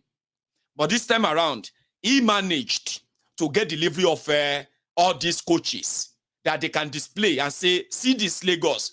Why would you want any other person to take this Lagos? Do you know how much it costs to build what they are trying to build, by the way? Just so you know. Make I tell you. From what we heard, they said that the rail line, the monorail, blue line and red line, the budget was supposed to be, in all honesty, it was supposed to be about $400 million. Okay? But when they put up everything together, they said it's going to cost 1.2 billion times 3. So when they took that money, in fact, they had to borrow some at some point. Okay? So 17 years down the line, that blue lane, red lane, they have spent over $2 billion. They haven't completed the blue lane. But they brought Bokwari to come and commission it. Few days after Bokwari left, ladies and gentlemen, will train to commission. See, and I push up. This is Lagos, so that the Molore way they say they don't commission. Might be this. Nigeria, you can never have it right. See, they push Molore for up. So that's how the train gonna go for road. The zone or lights go finish. They'll call the pusher like this. My guy, this country now 0. Dead on arrival. See, and I push up. This is Lagos, so that the Molore way they say they don't commission. Might be this. Nigeria.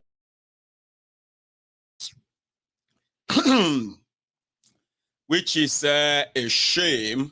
And up till now, I don't know if you are from Lagos, so maybe you can tell us, how is your monorail? That should be serving the purpose right now that a lot of people are finding it difficult. It's electric.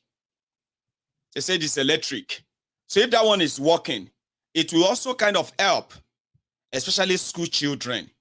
Imagine how much you're going to be giving to your children to go to school right now. When they resume. How much is that going to be? Are you not going to tell your children to stay away and stay at home? Are you not going to begin to look for another alternative? They have increased the unity school fees. So are you not going to review your, are you not already doing it? All right. Shege Bansa. Taiwo. Odeda Iro. Thank you very much. I caught that. If I didn't quickly touch that, I may miss it. And I wouldn't be able to say thank you. Okay. So yeah, that is that. And what else do we need to touch? Just before I take calls, I seem to have taken, I've covered almost everything. Not everything. Okay.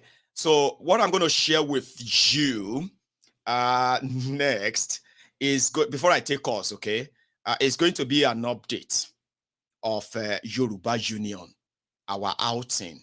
The one of them that you saw, Mr. Lukeman, that is currently receiving our support. Okay, so I'm going to take a break first. Now, if you have been with me all night, right, you should take a moment and like this video. Okay, like it, and when I get back, we will continue. If you haven't really liked it, that's your offering. Pay it. I'll be back.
Bẹ̀rẹ̀ sí ní bẹ lọ́hùn ìwọ lọ́hùn mọ́ sọ ọmọ mi di ọmọ ọlọ́mọ kí mo rí pa ọmọ mi máa bẹ̀rẹ̀ sí ní máa tọrọ jẹ ìyá bẹ̀rẹ̀ sí ní bẹ lọ́hùn so nígbà tọ́lọ́run ṣe ẹsẹ̀ mi jẹrà oore jábọ́. Thank you very much, everyone. This is the segment where I am going to give an update on this individual. So there is a part of that clip I didn't share with you, and I intend to tonight.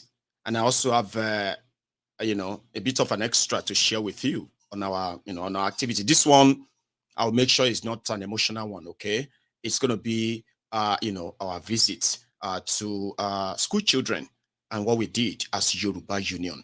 Now, to everybody who has always been asking that, how can they join the Yoruba Union Telegram? Is an open forum, which is for Yorubas and then the friends of Yorubas. So what happened there is that we don't kind of entertain or talk like that.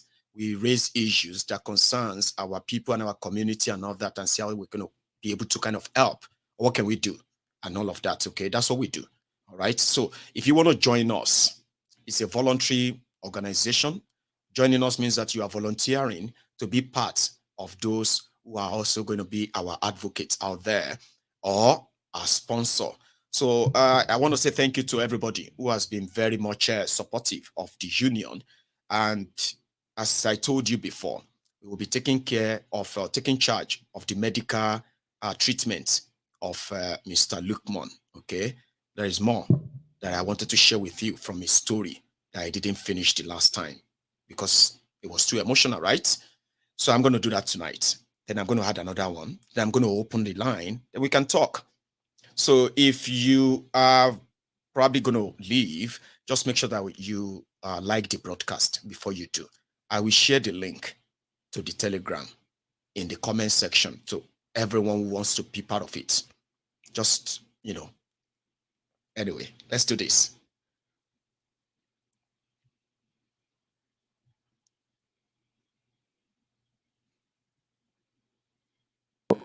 Egungun ẹ̀ lásán ló wà ń ta yìí kò sẹ́ran kankan tó cover ẹ̀ egungun lásán ni mo kàn fi àkísà mo fi ráǹpù ẹ̀ pé kí lọ fi lọ ta fi wá nǹkan tí àwọn ọmọ mi máa jẹ torí tí ìbá jáde níjọ́ kan àwọn ọmọ mi ò ní jẹun kò sẹ́ni kankan tó láti ọdún kẹfà ni tí àwọn ti fi wọ́n lẹ̀ ọmọ ilé wà ní 2 years and a half ìyá wọn ti fi wọ́n lẹ̀ lọ ó ti pé 9 years báyìí dẹ̀ pé wá ti ra bá ń dúró tí ọmọ yìí wá ṣàánú mi torí tí mo bá kú káwọn ọmọ mi mọ̀ dọ̀mọ̀ lọ́mọ sàárè dáàdì mi nì sàárè mọ́ mi oṣù mẹ́ta ló wà láàrin àwọn méjì bẹ́ẹ̀ wá bá ń dúró tí ọmọ mi kò sẹ́ni kankan àtìgbà náà mo ti bẹ̀rẹ̀ sí ní kópa fún ara mi ní tí mo bá lọ́ta tí mo bá tọrọ lọ́wọ́ àwọn èèyàn ní tó bá fún mi náà lèmi àtàwọn ọmọ mi fi ń jẹun kódà ìjọba bá dé nígbà tí dáàdù àti mọ́mí wa kú tán débi tí mo wà yìí tí ní kí n kú bẹ́ẹ̀ àmọ́ nígbà tí ò síbi kankan tí mo fẹ́ kó lọ ló jẹ́ kí n tó wà bẹ́ẹ̀ wọ́n sì ní kí n kú nílé mo wá bẹ̀ gbọ́ ọmọ Nàìjíríà kó ṣàánú mi kó ṣíjú àánú wò mí káwọn ọmọ mi ò fi ní dọmọ lọ́mọ tí màá fi rá ọmọ mi tọ́jú kó ṣàánú mi mo mọ̀ nígbà tí mi lè lọ bí kankan mọ́ mo tún lẹ́yìn jẹnẹrétọ̀ mo tún ṣe jẹnẹrétọ̀ lórí ìjókòó pé nǹkan ti gbé fún mi lálákọ̀ọ́kọ́ gbélé ìtumọ̀ gbà mọ́ ọmọ olùfẹ́ mọ̀ tì mí káàkiri kò sí ọmọ kankan àtìgbà náà mo ti ń kópa fúnra mi láìsí ìyá láìsí bàbá láìsí ẹnì kankan so egungun ẹsẹ̀ mi mo ní mi sẹ́yìn kankan tó lè bá mi ṣe kò sórí ẹ̀ lọ́wọ́ kankan ó kàn jìnnà díẹ̀díẹ̀ skin díẹ̀díẹ̀ ló ń bò tí mo bá tu léṣe kò sí kankan tí bádéjì bá di àárọ̀ lákìn tó tún kù pẹ̀lú ìdè ni màá tú tí n bá ti wọlé. hospital bọ́ ní time ti lọ jù láti pé.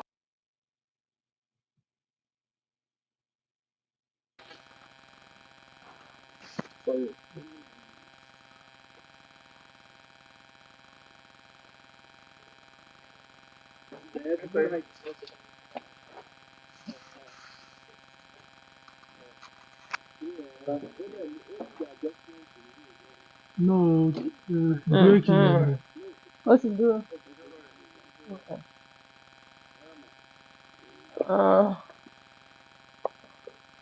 Ìgbà tí adébí lọ́sàn-án ní salupon mo kí yín o ẹ kú ìtọ́jú àwọn ọmọ ẹ kú ìfọmọ ènìyàn ṣe ọlọ́run ẹlẹ́dàá á bá mi mójútó yín á mójútó àwọn ọmọ á ṣàánú yín.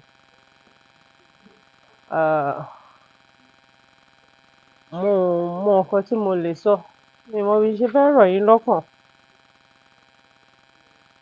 mi mọ bí n ṣe fẹ́ sojú pé kí n sọ fáwọn èèyàn wá pé urgent attention pẹ̀lú nǹkan tí èmi rí ń bí lénìí in fact tí ò bá ṣe pé ẹni a lè gbé wọn lọ sí hospital báyìí in fact àsìkò ti lọ ni mo fẹ́ ní ká máa gbé wọn lọ sí general hospital but ní time ti lọ jù láti pé àárọ̀ ọ̀la la máa lè ṣe yẹn so gbogbo arrangement tá a bá lè ṣe láàárọ̀ ọ̀la ẹ máa gbúròó látọ̀dọ̀ wa Mr. Yeah so a lè a lè bẹ̀rẹ̀ ìtọ́jú ìgbà tó máa ṣí ẹsẹ̀ ń bì báyìí lénìí mo ò rírun kan báyìí rí látijọ́ tó ti bí mi ìdí ń ṣẹ́yọ ń bẹ̀ ni tómi ń yọ nínú egungun and he is still sitting. I don't know what kind of threshold tí wọ́n ní fún pain tán sì lè fi jókòó báyìí. So àwọn ọmọ yẹn náà wọn ò lọ síléèwé wọn ò rí kan ṣe kan àgídí ni wọ́n fi ń jẹun.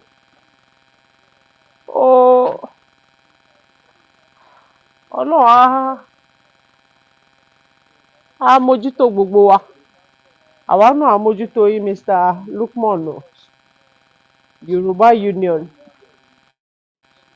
ìgbìmọ̀ má jẹ́ kó bàjẹ́ káàárọ̀ òjíire àwọn ló rán mi sí àwọn ló ní kí n fún yín ní chair yìí àwọn náà ló máa bá wa ṣèyí tó kù àpapọ̀ àwọn ọmọ Nàìjíríà ní Nàìjíríà àti lókè òkun pátápátá ni a mójútó yín ìyà ò ní jẹ yín ohun tá a fi ń sọ nìyẹn pé tá a bá dá dúró ní ìdádúró wa á padà mọ bí tá à ń lọ ètò ìwòsàn ọ̀fẹ́ tó dájú kò ń ṣàbújá láti máa lọ pè wọ́n kó wá ṣe é fún wa àwa ara wa ìjọba àwa ara wa àmọ́ tó yẹ ká pè constituency yín bì báyìí àmọ́ tó wà ń bẹ̀ àmọ́ra wa wọ́n á mọ̀ wá òun la ṣe ń sáré ẹ̀ káàkiri òjò tó kó wa papọ̀ ti dá kónílé wa máa lọ́lé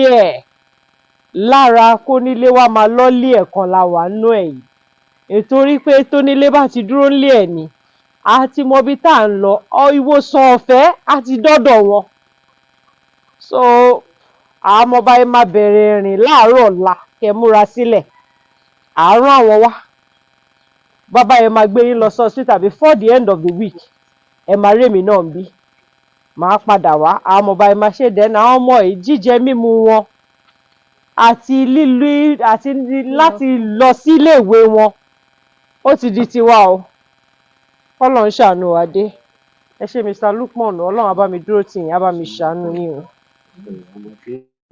àmì wòyí kò ní mì yín wó kò ní tì yín ṣubú lágbára ọlọ́run ẹ kúṣẹ́ ẹ kúṣẹ́.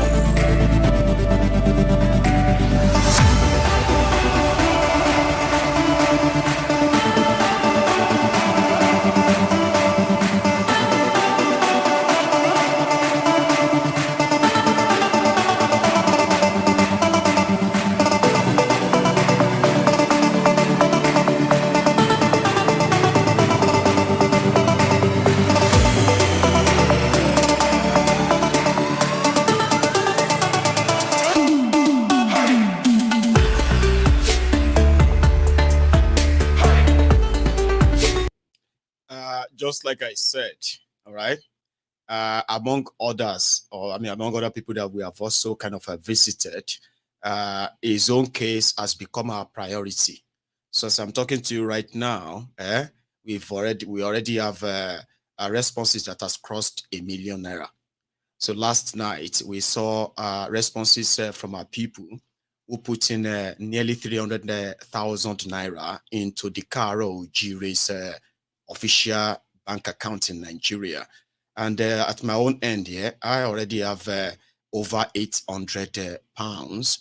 In one of the money sent yesterday through the cash app, so it got returned, so it failed. So if you are that sender, you probably had your money back, okay? The money you donated yesterday. But one thing I just love about us, you know, on this platform, and then the Yoruba Union that I am part of, is the fact that there are always people who are ready to help and support for a genuine reason. I have not even started asking for donation or anything, because our plan is that we need to at least have some medical clarity. Sure, you get what is wrong with him and how are we going to go about it? What is it going to cost? Sure, you get. So now, Mr. Lukman, that because of 350,000 naira they asked from him few years back to save his life, by amputating his second leg medically. Because he couldn't afford that 350,000 naira, he just left his leg to rot and rotting until the leg dropped off, until the whole thing dropped off by itself. Are you with me? So that Mr. Lukeman, in our own care right now, would have access to whatever, any medical treatment money can buy, that can be assured. So on Monday, we'll take over that, like discussed. Well, away from the moody one, let me show you another thing. Where else we visited just this past week? Just a few of them. This.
Ṣé ẹ rí problem?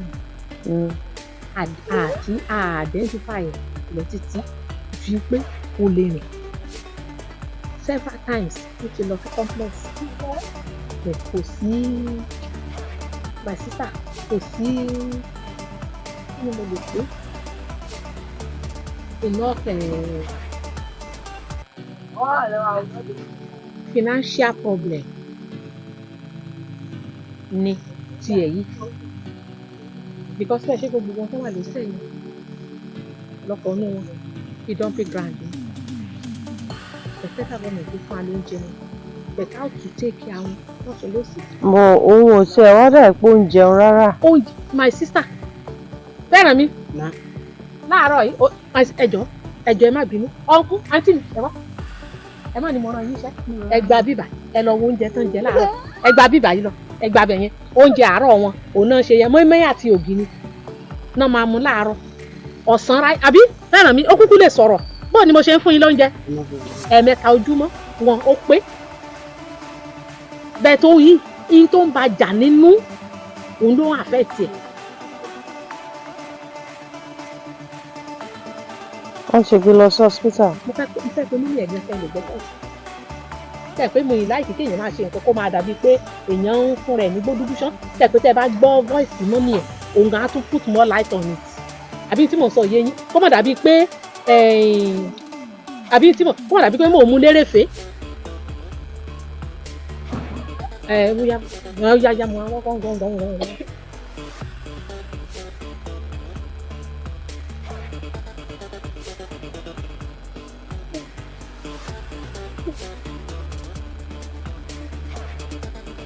Sọ̀rọ̀ kan ni mo fẹ́ bi yín léèrè ọ̀rọ̀ kan. Ṣé ń gbọ́? àwọn aláàánú olóríire kan wà ní skul mi báyìí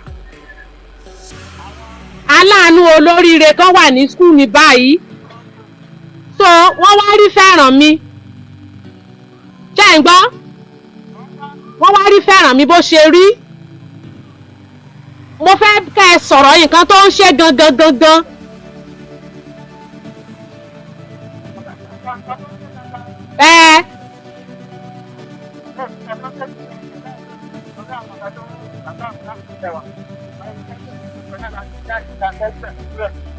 Ẹ káàárọ̀ mà. Ẹ máa gbọ́ nǹkan tó fẹ́ bá yín sọ. Ẹ káàárọ̀ mà. Ẹ káàárọ̀ mà. Ṣé ti gbé lọ sí hospital tẹ́lẹ̀ kí ló ń ṣe náà? Wọ́n làwọn oníkẹ̀kẹ́ tó ń pé. Wọ́n láwọn ò rí nǹkan kan tó ṣe àwọn tẹ́sítì wo ló ti ṣe fún. Hospital Èkó ni wọ́n gbé lọ ní general hospital náà wà pé wọ́n wá síbẹ̀. Wọ́n fi àyẹ̀wò lóríṣiríṣi fún nígbà yẹn. Wọ́n lè sọ àwọn nǹkan ìbílẹ̀ náà lọ́pọ̀ nípa máa ṣe léṣiṣẹ́ ìgbẹ́ náà fún ṣe fún.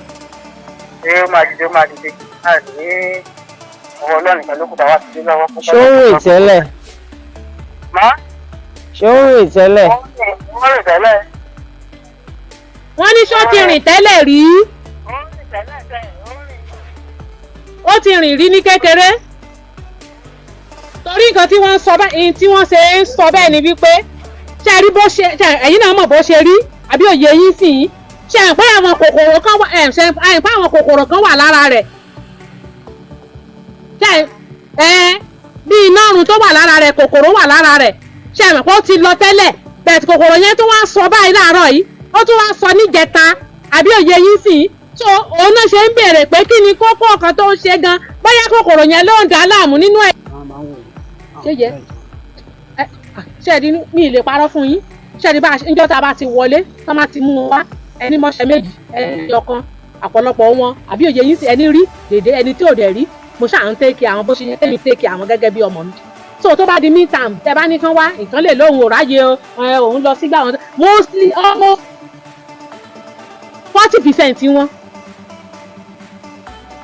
ló máa ń yọjú 6 ọdún ọ̀sẹ̀ irú next week báyìí ẹ̀fà máa ti ń ṣe exam báyìí irú next week báyìí 28 ní west ìjọ mẹ́jọ ní báyìí la máa parí exam as from Thursday.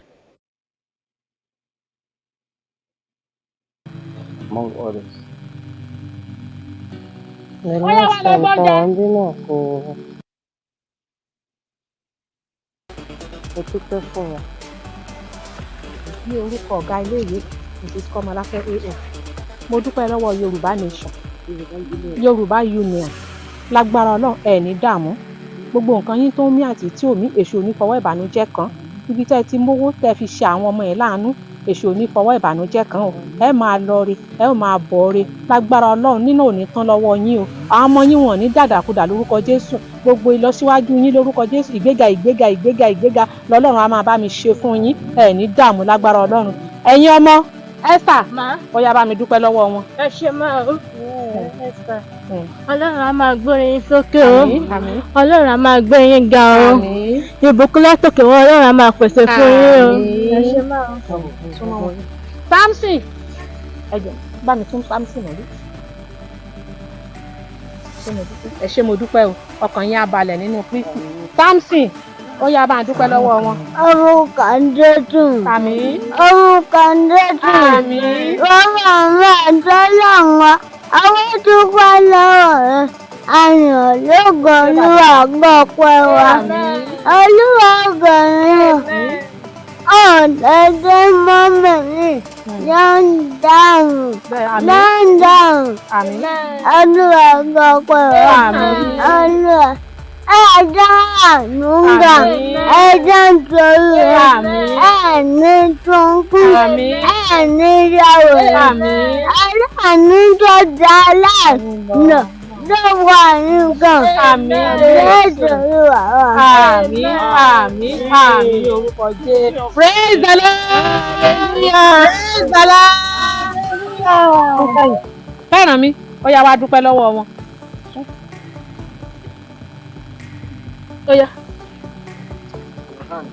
Ẹ ṣé máa Ọlọ́run á bùkún yín. Àmín. Ọlọ́run máa dáríjì yín. Àmín. Ẹ ṣé gbogbo nǹkan fún wa yẹ ẹ ṣé o. Ẹ máa rí mi rà o. Àmín. Ọlọ́run máa gbèsè yẹn fún yín o. Àmín. Lọ́kọ̀ Jésù pẹ̀lú àwọn.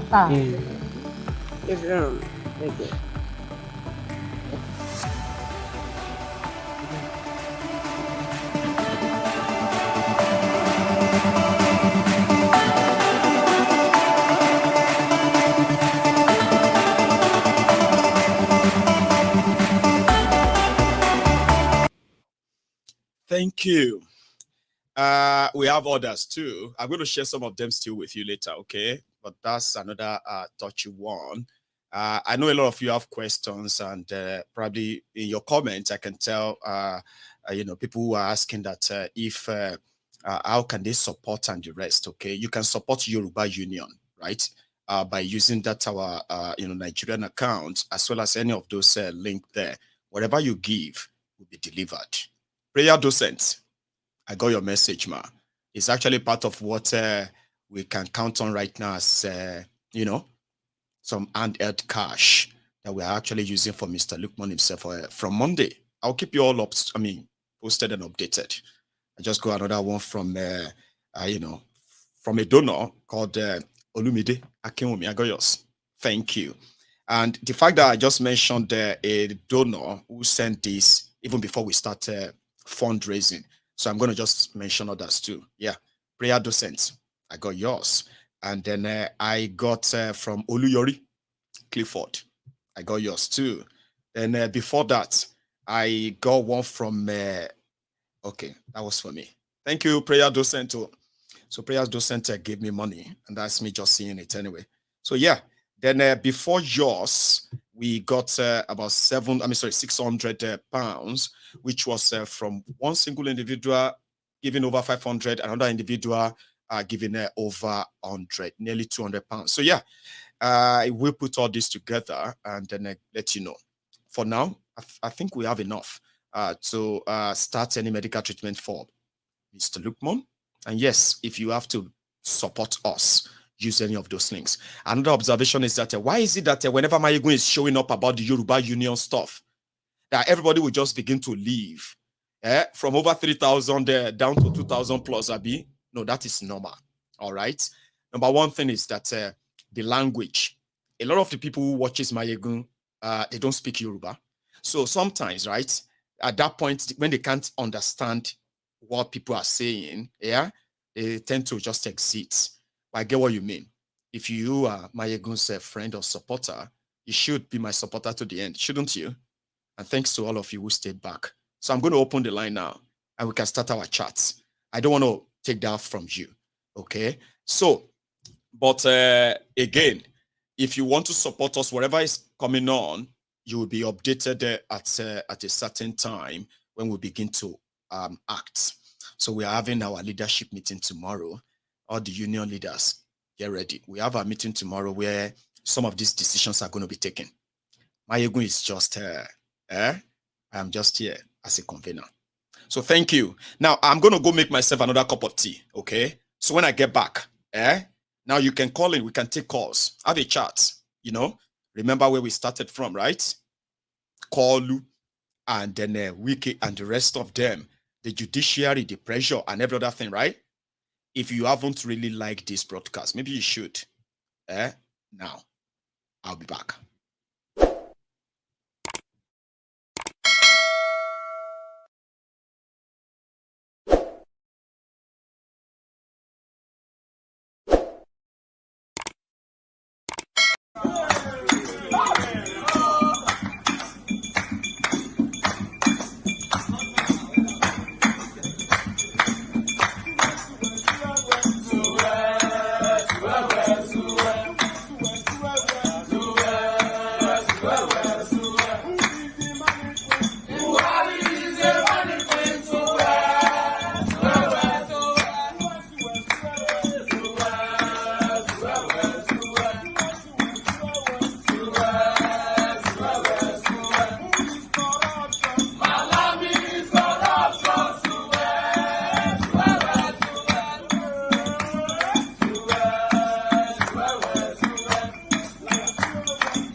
I have a caller. Hello there.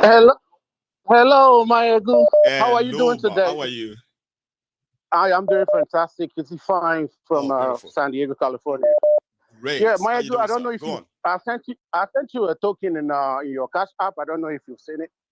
The what? Sorry.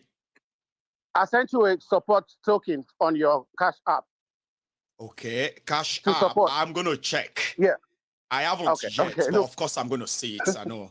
1 second. Okay. Thank you. No problem. Please. What I want to say is we appreciate you and we love you, and we can support anything. Anytime you need our support, we got your back, man. Thank you so much. It's yet to get in. I'm waiting and expectful, right? Thank you so much for that. You want to add anything to what we discussed tonight, or you've been kind of drawn into our what do you call it? It's like putting this at the end of the program, sort of just suck every other feeling you had before the Yoruba Union program there, right? Like everybody just no. I have one or two things to chip in. Would you mind? Go on. Nothing makes sense in Nigeria anymore. It's just like a heap of rubbish that we are now tolerating. We are all just taking it in. It's a blow after blow. Just like when somebody slap you on the right, you didn't do nothing. They come back and slap you on the left, you didn't do nothing. The next time they come in, they might come with a knife or something to take a pound of flesh. That's right. So we are not reacting. If you look at the accountant general, he's walking away with 90 billion he stole, and it's not even no accountability. You understand? So we can do all the stuff that they're doing. There's nobody to account for. You know, Nigerians, they treat us like as if we're not even citizens, like we're animals. We're like subhuman, like we are not even human. Yeah, they don't care what they do to us, and it doesn't even make sense. Look at if you look at the NNPC that's supposed to have a monopoly. No, there's no country in this world that they're gonna bring in toxic fuel, and Nigerians gonna use it and damage their cars, and nobody gonna say anything about it. No accountability. I mean, they're stealing our fuel and everything. I don't know if it's the Yashupudi that's in the border, you know, watching all the stuff. We've given them our rights. We gave them our rights. They're supposed to protect us. You understand? But they're not doing it. It's just like anything goes. You know, it comes to a part now that tribes anymore. It's not about religion anymore. No. I mean, that's the only thing they use in trying to divide us. If we all can come together, then that is our strength. Remove all, because these politicians don't have no tribe. They don't. They don't have no religion. No. They just slap us, beat us up anyhow they want. And they're trying to point us towards the religion and tribe division. And so I don't know the kind of DNA that Nigerians have. that we're going to accept that as a norm. That is, I cannot even comprehend that. It doesn't even make no sense to me. We've seen that they pushed us. Look at we are the poverty capital of the world. Who brought this man that pushed us to the poverty capital of the world? The same man that is in power now. Yes, sir. He took the money that he stole from Lagos. He gave, look at, they're talking about how he built Lagos. This man gave away Lagos seaport to the Chinese, leased it out to the Chinese, cashed out. He sold almost all the Lagos properties. Even the one he's living right now, the Burillion, is Lagos property. He taxed the living daylight out of Lagosians. And he gave nothing back. Company. But they want people to praise him and say, oh, he did well. See how much money Lagos is making. Where is any infrastructure to consummate that and say, okay, this no, he sold all the Lagos properties. Leased the Lagos seaport out to the Chinese. And you say he built it? You see what Nigeria is going to face now. This man, I don't know who he is because nobody can tell where his parents' graveyard is located. I don't know who he is. I'm not going to say, people might say, oh, he's being tribalistic or something. But I'm not really, very, very 100% sure that this guy is actually what he say he is. Because when they were doing his documentary, you can hear Donald Duke saying they used Donald Duke a boyhood picture for that. Because nobody know his primary school mates, nobody know nothing. Nobody know his parents' graveyard. Nobody know anything about this dude. And he will tax the living daylight out of Nigerians. He will suck us dry. I don't know where these people come from, but I don't know how they mimic their ways with our dirty politicians and buy their way, and get into power. I mean, look at the skyrocketing of school fees now. I know. I mean, these people can't even buy gas. They can't feed themselves. Look at the minimum wage. You know that in Texas, with the subsidy in Texas, because Texas produces oil, Texas buy the liter of oil is cheaper in Texas than in Nigeria. Look at the minimum wage in Texas. You're talking about subsidy. I think what's his name? He goes to France. They subsidize education there. Even if you visit France now as a foreigner, you enjoy that subsidy. The government subsidizes things that they have, things that are common that they can help the population with. Food. In America here, they subsidize food, gas, stuff, things like that to help. What are we benefiting as Nigerians? What are the subsidies that we're benefiting? Is it education? Is it health? They're taking that away. They're taking everything away. So what is the need of the government then? You don't even have security. Just to take taxes. What do they use the taxes for? To feed themselves, right? They're buying themselves bulletproof cars and stuff like that so that we can harm them. And then you see the citizens. They are saying, they are telling you that education is not cheap. How much are you paying to go to America to go and study? How many people come from those communities? We have what they call, we have what we call FAFSA. Anybody that said that, we have a federal program called FAFSA. Once you register for FAFSA, the government will give you money to go to school for free. You're not going to pay back. No. It's a grant that the government gives him. Ask anybody in America. It's called FAFSA. FAFSA. FAFSA. You enroll in it, the government will give you money to go to school for free. Even buy your books. Yes. We're not benefiting anything from these people. They're about, you see, the tariff of even the power supply that we don't have, the tariff will go up. The same thing he did to Lagosians, this guy will tax the living hell out of Nigerians. This is just the beginning. And there is no plan in giving anything back. That's my own disappointment, right? That is my own shocker, right? To say there is no plan in giving anything back. People will keep waiting, hoping that maybe when it will come, nothing is coming back. I agree, just like you trying to go do surgery, right? And the surgeon just cut you open without giving you anesthesia. Yeah. That's just what he did. He just cut Nigeria wide open. He didn't even give us, like, in America, any pain relief or something to just at least manage the pain. Yeah. Economic relief. If they want to do anything that they know is going to affect their citizens, they give you months away. Economic relief, something like that. So that when you now get to that place, now everything will settle down. you're not suffering that shock absorber. They give you a shock absorber first. But this one, they just got you open in the surgery room without giving you no anesthetic. It's ridiculous. Anyway, all right, let me take I just want to thank you so much. Thank you so much. I appreciate you too, bro. Thank you so much for stopping by. And thanks for that, for that gift of the cash app. I'm still waiting, by the way. However, here, hello. Hello there. Yeah, Baba, first time caller. Oh yeah, pariwo. We are calling from Nigeria. I've been watching your program, my brother. You are giving us joy. Even when we are not seeing joy in Nigeria, you are giving us joy, Baba. They say make you just get data. All you need to have in Nigeria is data. If you don't get data, man, the problem is solved. How are you? If Tinubu want to kill us, this is Shege Baza promise. That's late.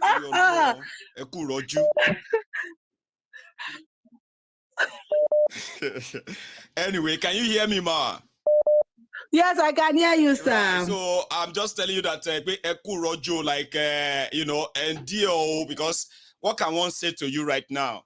A lot of people are waiting that maybe if you change, it go change, but now you don't Baba, you don't go change, Joe. See, ma, have you ever witnessed anything that gone up in Nigeria and they come down again? It can never come down. Ever. Baba, do you know how much you are buying 1 tuber of yam? Can you guess? 3,025. How much? 1K. 25, 3,000. 1 tuber. Really? Yes.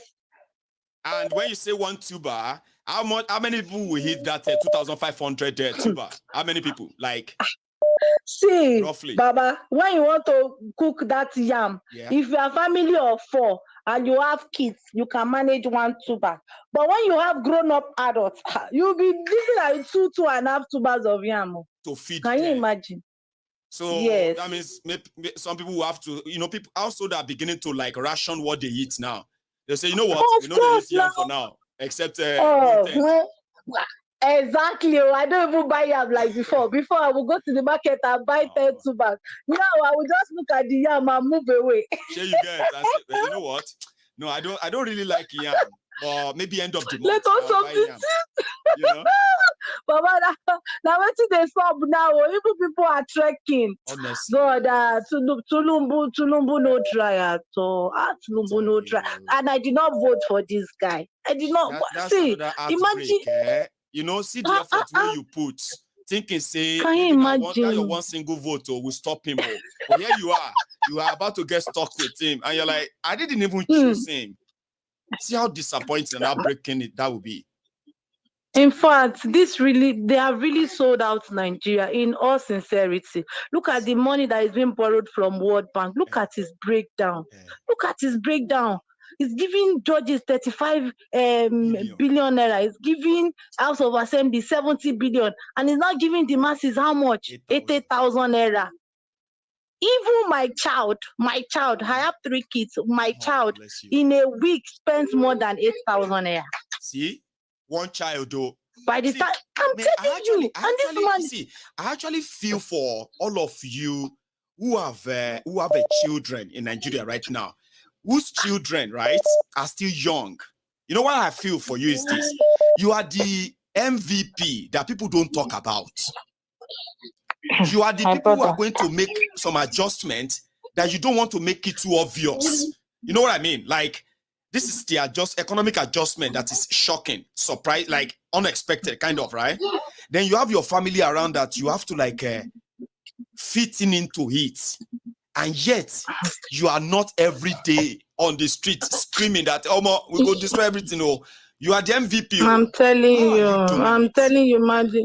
Mayego, it's difficult. Hey. Before, I thought we are on a average. But when the subsidy hit us I am telling you, I have not driven for like how many days now, because before you go out, before you even buy fuel, imagine the fuel I used to buy 2,000 naira, and that was about 10 liters. Now you cannot buy that 10 liters because 10 liters as at now is around 6,000 plus. 6,012. I'm sorry, 6,170. Or 6,200 thereabouts, just to have 10 liters. Now, how many distance will it cover? So even if I want to go out, I kind of just cut it, and end up saying, you know what, I'm not even going out. What about small businesses? I'm not going out. That are losing patronage, I am into logistics. Are you? I am into logistics. We are feeling the heat. People that order products and expect them to be delivered to them have stopped ordering. Because when you tell them delivery fee is high because of petroleum, they'll say, you know what? Don't worry. The delivery fee is almost equivalent to the product they are buying. So what the heck? They will not buy. And we are graduates. We are trying to survive. You can imagine graduate that does not have employment. I graduated 2014. I've been doing my personal business because there is no job. And here is this government that is choking life out of us. Even with our family, we cannot send our children to government school because there is nothing to be learned there. Nothing. The education standard is very poor. Why will people not run away from Nigeria? Tell me. Why? What we just ask you people is the basic. Yeah, you know what somebody told me? They said they were looking at their wedding picture, wedding video, which was just about maybe 5 years ago. And they discovered that more than 70% of their friends who were in that wedding, they are no longer in Nigeria. They are gone. Because of the situation that people have found themselves. I'm telling you. I'm not an economist, but from where I live, which I have seen government, I have seen them do it. The real people that are running Nigeria economy today are the people who are running micro and macro economy. I mean, micro and businesses. Here you get people like yourself. Yes. You are the people who actually do everyday to day businesses. They are not big. Yes. They are not too small. Yes. But from what you are doing, that is what the economy of Nigeria is actually running on. That if you want to save a country from going under, and you manage to lay your hands on some money, you don't give that money to politicians. You give them to these businesses. You are those who employ most people, but they don't give you the credit. You have don't. You have driver. You have they don't. Yes. You have that one. Yeah. Some of you have about 3, 4, 5 people working for you, collecting salary from you. Yes. And that's not business. Yes.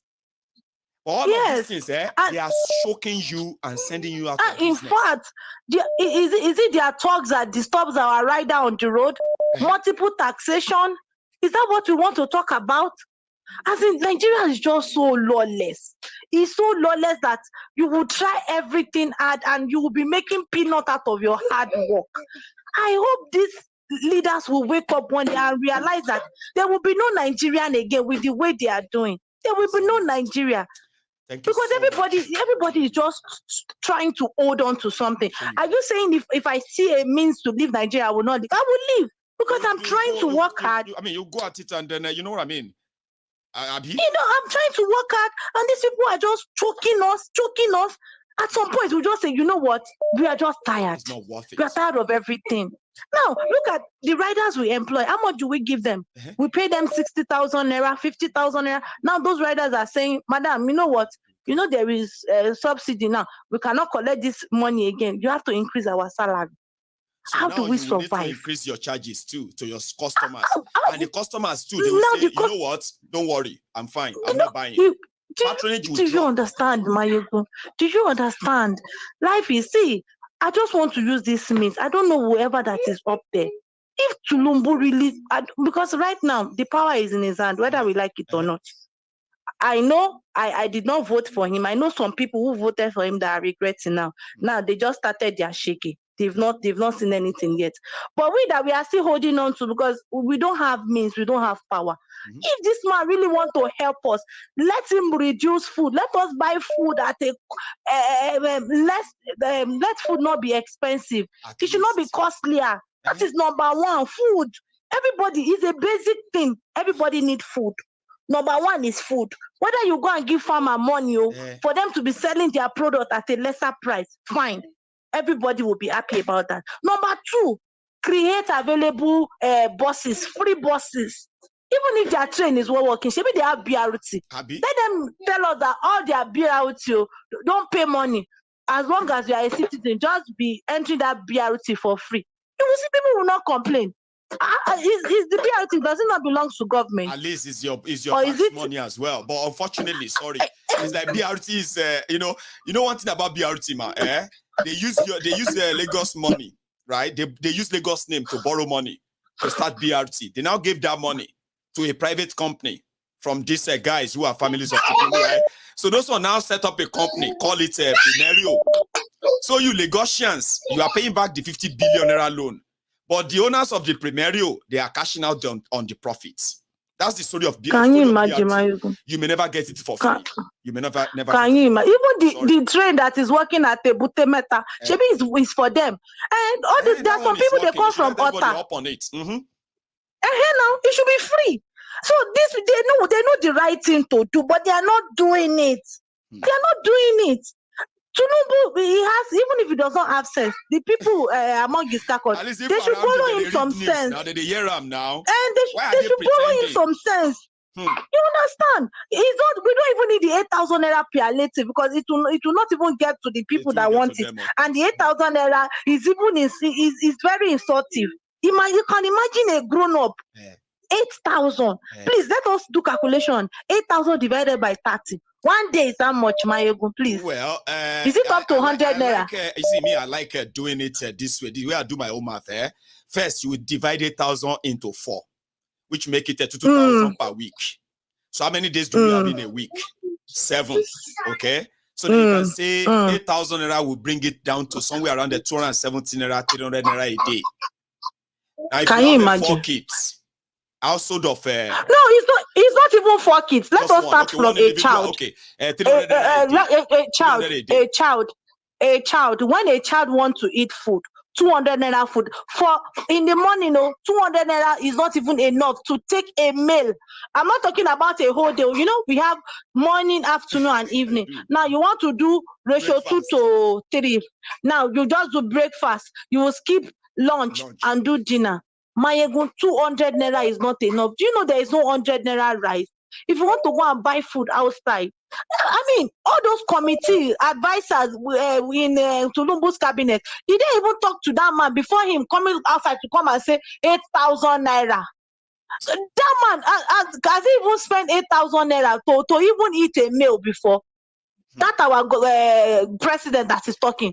All their meals, is it not thousands, millions? So let me tell you the budget of Aso Rock, man. Kopao is not too much, but the last time when Buhari was there, the budget for food alone, just food inside the Aso Rock, na 3 billion. Because they go buy kitchen. Can you imagine? It's like buying a whole kitchen to cook for him, and they do that every. Can you imagine? See, Mayegun, these people, it's not even. We don't even know what to say. Whether it is death, we cannot even pray for Asarailu because Asarailu is not even this thing. Now we look forward to Tribunal. You know what I mean? What happened right now is that you are in Iran, 14 Shirano. Now, if Asarailu should step in, as Afghanistan, that may be a different story. Oh, Mayegun, please, just continue doing what you're doing because even out of this suffering, you are giving us joy. Thank you, my brother. Thank you. I wish I have this miracle whereby I can just pass something through to you through here, and you receive it and say, "Oh my God, this is better." Well, I don't have the magic one. Stay safe. Don't worry, Mayegun. God will remember us. We too will jackpot. Bye. You see, you know what I smell, You're already doing it. And you know what I'm going to say, I do like my papa. You're my boss. You will be jackpot and you will be able to care for those children as you wish. Amen. Yeah, I pray for you, Oma. Thank you. You know, when she kept talking about, hey, why won't person jackpot? People like that, they are already in the process. Now, people like that are supposed to get that visa, that jackpot. Go away. Save your children. Save your investment. Whatever is left of it, save them if it's an option for you. But, Baba, Japa is not for the poor. Hello there. The general. Yes, sir. The general. Good evening. How are you, sir? I greet you. Same here. How you go? This one, let's see. Is that Osagede? No. This is Israel. You are sounding like Osagede. That man, he has his own, Anyway, Israel, how you doing, sir? Yeah. Well, I'm good. I'm fine. I'm grateful. No problem. Thanks so much for your effort. I saw the charitable work you're pioneering. And the question you keep asking, that state, I'm sure they have Ministry of Social Welfare and Development. Wow. And look at the state children are left, are abandoned. And it tells us a story that where there is no government, where there is no vision, where there is no focus, is what turns out. The situation we are in today, if you don't have a policy direction, if you don't have a direction, what do you expect? When there is no direction, what do you expect? I tell you, we're in the UK, and the inflation coming down, it's not magic. Sure, you see that one, no, Baba. You are in the UK, Israel, right? And you know that what we have been hearing for the past 3 months right now is everything coming down. Even my electricity bill dropped from over £250 pounds a month to just a patchy 150 right now. And it seems that it's still going down. Winter is coming, But in Nigeria, once it go up, now there people go meet them. They come down, come meet them. It doesn't come down. It doesn't. Because the for instance, here, there's a thought. People examine the situation and know that it can be solved. And one of the steps, if I'm sure, was that I didn't hear it so well when the Chancellor was talking, that they have to liaise with suppliers, the producers of these goods, incentives and everything to bring the cost of living down. And that tells you that the leaders, the people there have a thought, they think through. There's a direction, there's a focus, people set targets. But in Nigeria, where are we? Where are we today? You call on the cost of food that is basic, that should be basic. Cost of if someone is telling you that 1 yam is 3,000, it's true. So for a family, how do they survive? And look at the lady that called that is telling driving economy is not rocket science. You have to give an enabling environment for the private sector. Is the people that drives employment, not government. Not government. I always say it. I said it that day, for instance, in advanced world, for instance, the day somebody contesting for the president of US come and tell you he will build roads during campaign, it means the person is fumbling. Because I will build road, I will build hospital in America. No, you can't even say their welfare. Your policies must be things that don't destroy people's businesses, don't take people's jobs, don't take away their rights. All things you have to talk about has to do with them, people, everyday people. The welfare of the people, moving people from the middle class to the upper class. Driving, supporting the private sector to drive jobs. And you're talking of today, every day is infrastructure. What? It baffles me. Yeah, because that's somebody president of 200 million people. And I continue saying that anything that doesn't have to do with the welfare of the people is has nothing to do with. It's a scam. Look, people are suffering, people are dying. You can imagine people that cannot access healthcare today because of the cost of healthcare, and government is telling you, I weep. So many people will drop out from school. So many people are going to lose their jobs. Going to drop out of soon. So many people will lose their jobs, and the government is not bothered. Let me show you something. Shabi, yesterday we were talking about school fees and all that. Do you know that it is actually not school fees they increased? It just increased the charges they take from all of these people in uni. Like they say school fee is nil, free. That from 24,000 to 190,000 naira school fees. So they said there's no school fees in it. It's just orders. I'll show you on the screen. You see that on the screen. This is the breakdown of Unilag new school tuition. Okay, according to them. If you take a look at the first thing, the number one, tuition. This is what it says, nil. Right? So these are the, if you are science student or medical students in Unilag, you pay 190,000. There's no school fees there. You know what they say? They say they are still kind of keeping that from them for now.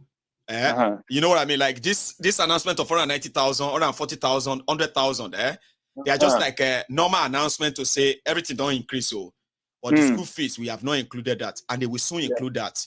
So they are telling themselves that things can go as school fees can go as high as 500,000 naira in unity schools in Nigeria because they've taken away the subsidy from it.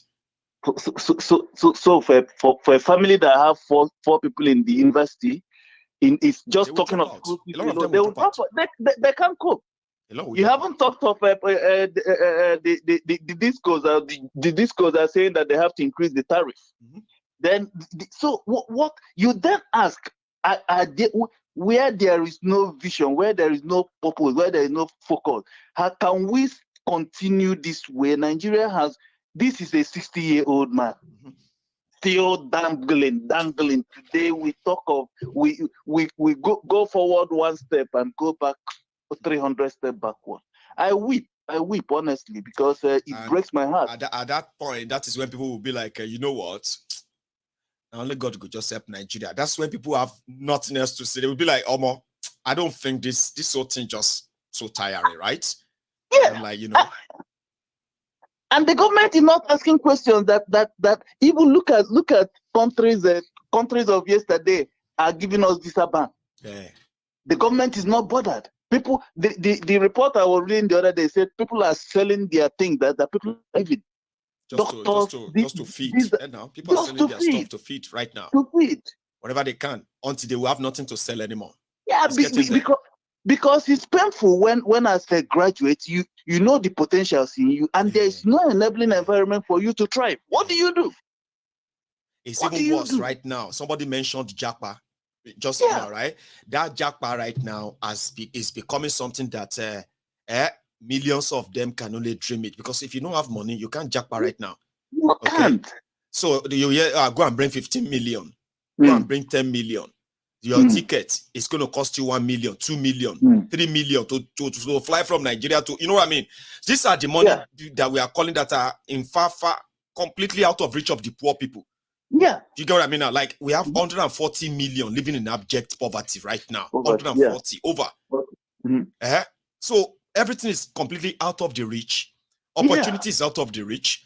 And now food is out of reach. Almost everything is out of reach. Yeah. So I don't know what will frustrate and push people to say, you know what, enough. And that's the one that we are just not sure. We are not sure. I always say it, where you have governors, government that doesn't even feel the pulse of the people. And I continue saying it, any government that their priority is not the welfare of the people has no business in governance. They have no business in government. They have no business in governance. People cost of wealth, and nobody could even tell anybody. So can you draw the horse before the cart? The refineries, billions of pounds has been spent, and none of the refinery is working until today. And then what is working and not working. Do you remember when I don't know if you do, right? But do you remember that there are about 8 things that Buhari commissioned, and they were supposed to, if they were working today, there could be a different feelings towards the APC. Number 1, this Blu-ray that I showed earlier, right? It's not working right now, despite all the fanfare. If it's working, it could be helping people right now, at least reducing this old thing, okay? The second one is Dangote refinery. When this increase was coming, they denied it. They told people that Dangote refinery is going to cover for any shortcomings and the rest. They even said that there will be no scarcity because they have the supply that will last Nigeria till end of the year. So which means that fuel is already in Nigeria, even though they were lying. All right. Yeah. So if you say you have fuel that will serve the country to the end of the year, that means you have already imported it. It shouldn't be any new price at all. Yeah. However, Dangote refinery is not going to start maybe until 2025. Now, another fraud, second Niger bridge. Remember when they took the picture of second Niger bridge and they went there to commission it? I was here. I said it's fraud. There are still hundreds of there's still tens of kilometers that are supposed to have been tarred, which are part of that contract of that bridge. It's not just bridge. They have to build new road that will be straight into, Paso Nature, go straight into Owerri and all those places. That's how much the contract was. They didn't do that. Okay. So I said it was fraud. Today, they are now telling us that people are stealing the railings on the new Niger bridge, second Niger bridge. They have abandoned it. Right? Oh, my goodness. Now, another one is the new Naira notes. See what that did to Nigeria, the economy. See all the noise. See lives that got ruined. Businesses that got destroyed. A lot of people have not recovered from it. Today, where is the new Naira notes? Here is another one. Nigeria Air. Well, you know about that anyway. They commissioned that, right? They commissioned the pyramid rice in Abuja. Where is that rice today? Where are they, processing the rice? The pyramid they showed in Abuja.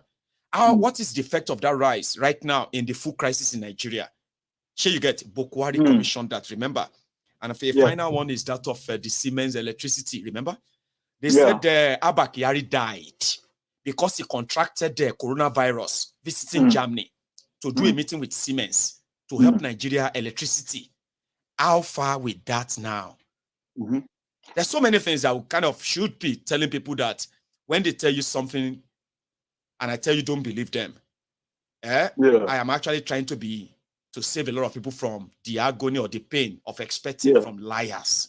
Maybe today, Israel. Sir. Thank you so much, by the way. Thank you, my brother. I'm going to take another one there. Thanks. Papa. No problem. I You appreciate stay it. safe, okay? Nice one. The light shining. Oh, did I just lose that too? Okay. Now, thank you very much, everyone. They are just lies. And if you pay attention to all of this, you realize that it's almost the same book. But people suffer from Stockholm syndrome. They forget all these things. And when they say this thing, when they say them, they sound like they are new. I hear that. You are going to end up in the same place. Because they will defraud you, they will scam you. You're going to regret it after. Hello there. Hello there. You go. Oh, I'm so lucky today. How are you? Yeah, I'm good. How are you too? I am very well. Thanks. How's everyone? Beautiful. Yeah, that's good. Thank you so much. Well done. You continue with a good job anyway. You know what is happening now? Tell us. People from our Nigerians, they now go to Cotonou to come to London. Can you believe that? Go and check it. I check it by myself. Yeah. So from Cotonou, you can easily get 500, 550 pounds ticket from Cotonou. Well, in Nigeria, you can't get 1 million. Wow. You understand? The last one I checked, it was about 1,800 pounds. I didn't believe it, so I just ignored it. Like, it's not real. This is unreal. No. It's real. Check it. Check all the airlines. That is what people are doing now. Like, it's better. Let's go to Cotonou. From Cotonou, then you get. Wow. Imagine. See, what a shame. Wow. What a country. And also, all these people that are saying, they are disappointed. Yeah, this is not what they voted for. They regret. Please do. Did Kolu promise them anything? He didn't promise them anything. He didn't promise them anything. The only thing is, Amadibo, Amawole. Exactly. So Wasiu's at the back. Wasiu will start. And now to fill in the gap and entertain, and they were all dancing. Exactly, dancing. So that is what he did. So Why are they mourning? Why are they ranting? What are they wailing about? I don't believe them. I don't believe them neither. Because tomorrow now, if they said, oh, they want to do the election again, they still do the same thing. Even they are so stupid. They are so dumb. Even they worse. will do you know what they it. say? Even worse. See, before now, man, they were saying that if they do another election, Obi will not score 2 million. This time around, a lot of people who voted Obi, they are regretting because Obi is big. I was like, so that means if you are given another opportunity, you will still do it again. Yes, so they will do it more. What they're just animals. They are so used to that the hardship, right? And the way they're trying to, even now that there's so much hardship, they're trying to like walk around. Or they believe yes, anything that comes, they're up to the tax. They're going to just know the way around it. All sort of. That's what they're doing. That they have thick skin. I said, continue. That they can endure anything. Continue, no, they can endure anything. Yeah, and people are dying. And the most painful part of this thing is all these so-called elites. If you hear them speaking, talking, sometimes I'll be like, oh my God. They don't care about them. I've heard them talk, man. And I can tell you this. Imagine somebody who is a governor of a state, right? With his friends and in London, and they're having a chat, right? And they are talking about like this Nigeria is tough and something like that, Sha. And he was now talking about, man, don't mind those people, Jerry. They want, they complain a lot. That's why I always get away from them. They don't care for them. They're so selfish. Ungrateful people. And now that's why I said ungrateful people. Imagine. They're so selfish. They want me to slit my wrist for them. As if to say I don't have my own family. Governor of state, I'll keep the name for now. Imagine. You didn't know that Dakpo, the one that is now a senator, or what is it, y'all? Which one? That one is governor now. Amosu is the senator. No, which one is the senator that said he doesn't want the salary, Benga Daniel, that he doesn't want the retirement salary they are paying. Pension. I was like, imagine, and he's now saying it's like he's doing them a favor. Imagine. Yeah. He rejected 600,000. He turned down 600,000 for 30 million. 600,000. So who is he deceiving? Imagine. He's deceiving. And he was saying it like, oh, he doesn't want that they should just let that one go, then it's now a senator. Like, I was like, imagine, is it even normal to be paying from that one, and you're still in service. You're still getting huge amount. They can't survive outside politics, my sister. They can't survive outside politics. I know them too. And I bet you probably have one of two of them around and you can tell too. They can't survive outside politics. These are people who can't do any business. You know that some of them, when they steal money, they will go and start buying businesses, companies, right? After 4 years, when they are no longer in government, all those businesses will start dying because there's no free money to back them up. They can't build wealth. They can't maintain business or anything. That's why they can't survive outside politics. I'm telling you. I'm telling you. So that country cannot work. I always say it. Even I have blood brothers that they believe like the way they talk about this Tinubu. And when I went to his house, I'm telling you, I went to his house and he was like, he didn't say it loud. Like it was like, the man disappointed me. I was like, what did he say? Kilewi. It's okay. You allow that delay now. Tell me o gbọ́ kote sọ.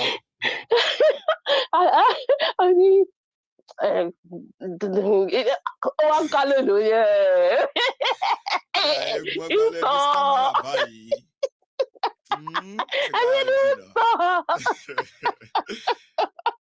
The only thing these people will give to them. Disappointment. I don't know where they are getting all this confidence from to say they mean well or they expect them to do right. How? Have they ever done anything right? He made that. Honestly, are they stupid? Are these people our people? Are they stupid? I don't know. It's like they say, you used to tell me, do you think everybody will see the way you are seeing things? Can you imagine? So yeah, I see it in a different perspective. Yeah. So I believe in him. I was like, you believe in this man? This man? How? The man will not believe in himself. My other brother. Tinubu, no. My other brother, I don't understand. A lot of them right now, instead of them to now admit, your own boy is very nice. Right? I want admit. How to admit? Guess what? A lot of them will double down. They will double down. Say, do you know what he's doing? I know Ashiwaju. He did it in Lagos too. I say, I'm a that swing lower swing lesset. I'm a lot giant left from Saro Neo. Because anytime Baloy, they just call in Takos morning, you know. There are people like that too. They are there. Honestly. Unfortunately, God. Honestly, it's so sad. Life is a teacher. Yeah. Life is a teacher. Yes, now. Imagine, see the special children, the vulnerable people. Look at them. They just abandon them there. Nobody cares per se. Nobody cares. It's so sad. I couldn't watch it. Even the man, I just left the platform. Then I checked back. I checked back. No, video, I couldn't. It's still obvious. I couldn't even watch it. Imagine, I felt like crying. Honestly. Anyway, thank you so much. My regards to everyone. Thank you. God bless you. Thank you. All right. So that's a very good one. That's where we're going to draw the curtains. The curtain rather. I'm going to go get some rest and get dinner. Can you even believe that? I always have my brunch, dinner, dinner sup or whatever late at night. So I would have spent more time, but I think we should cap it now, okay? Thank you to every one of us that turned up tonight, as usual. To all my super chatters, the commenters, the callers, our donors, supporters, all over the place. We've had another wonderful evening. And all thanks to you, that always make the congregation interesting. I am going to see you some other time.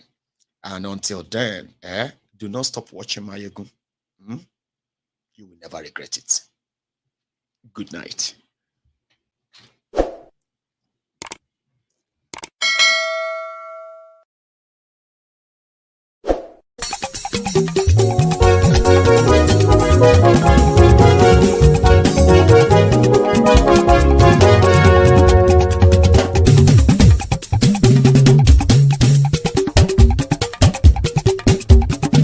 Mayegun làwa mọ̀ làmọ̀ tó dòdòdò. Mayegun Diary, Mayegun #1. Mayegun làwa mọ̀ làmọ̀ tó dòdòdò. Mayegun Diary, Mayegun #1. Mayegun ti dé o, ọ̀rẹ́ ará ìlú. Mayegun Diary, Mayegun #1. Lórí Facebook, lórí YouTube. Mayegun Diary, Mayegun #1. Gbogbo bó ṣe ń lọ ni Mayegun já wa sí. Mayegun Diary, Mayegun #1. Àṣírí ọ̀jẹ̀lú kì í bò níbẹ̀ o. Mayegun Diary, Mayegun #1. Bó bá ṣe eré, àní Mayegun máa wí. Mayegun Diary, Mayegun #1. Ó sì tún ṣe eré, wàá gbọ́ níbẹ̀ o. Mayegun Diary, Mayegun #1. Mayegun Diary, Diary Politico. Mayegun Diary, Mayegun #1. Godfatherism kò sí lọ́rọ̀ Mayegun. Mayegun Diary, Mayegun #1. Ẹ farabalẹ̀ sẹ́ o kẹgbọ́rọ̀ lẹ́nu o. Mayegun Diary, Mayegun #1. Àní Mayegun làwa mọ̀ tó dòdòdò. Mayegun Diary, Mayegun #1.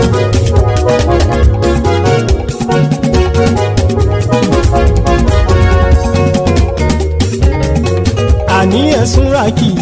Máyégún ti dé. Máyégún ti dé. Ọ̀jẹ̀lú ẹ̀sùn ràkì. Máyégún ti dé. Àní ẹ̀sùn ràkì. Máyégún ti dé. Lórí Facebook. Máyégún ti dé. Àní ẹ̀sùn ràkì. Máyégún ti dé. Lórí YouTube. Máyégún ti dé. Àní ẹ̀sùn ràkì. Máyégún ti dé. Bọ́ bàbá gbé wúrẹ́. Máyégún máa wí. Àní ẹ̀sùn ràkì. Máyégún ti dé. Ijó ìgbádìyẹ. Máyégún máa wí. Àní ẹ̀sùn ràkì. Máyégún ti dé. Bí pẹ̀sìdó bá rúfin o. Máyégún máa wí. Àní ẹ̀sùn ràkì. Máyégún ti dé. Bí gómìnà kówó jẹ. Máyégún máa wí. Àní ẹ̀sùn ràkì. Máyégún ti dé. Ọlọ́pàá tí ń darí bá. Máyégún máa wí. Àní ẹ̀sùn ràkì. Máyégún ti dé. Aṣòfin tí ń rúfin o. Máyégún máa wí. Àní ẹ̀sùn ràkì. Máyégún ti dé. Òpùrọ́ olóṣèlú.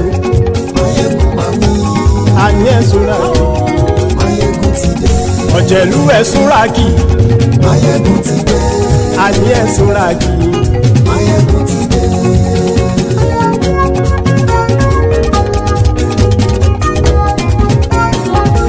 Máyégún ti dé. Gbogbo ọ̀jẹ̀lú ẹ̀sùn ràkì. Máyégún ti dé. Gbogbo ọ̀jẹ̀lú ẹ̀sùn ràkì. Ṣùgbọ́n ní bá ti ṣe èyí tó yẹ kí wọ́n ṣe, ọmọ bá dèrò ní fi wọ́n níran o. Máyégún ti dé. Gbogbo ọ̀jẹ̀lú ẹ̀sùn ràkì. Máyégún ti dé.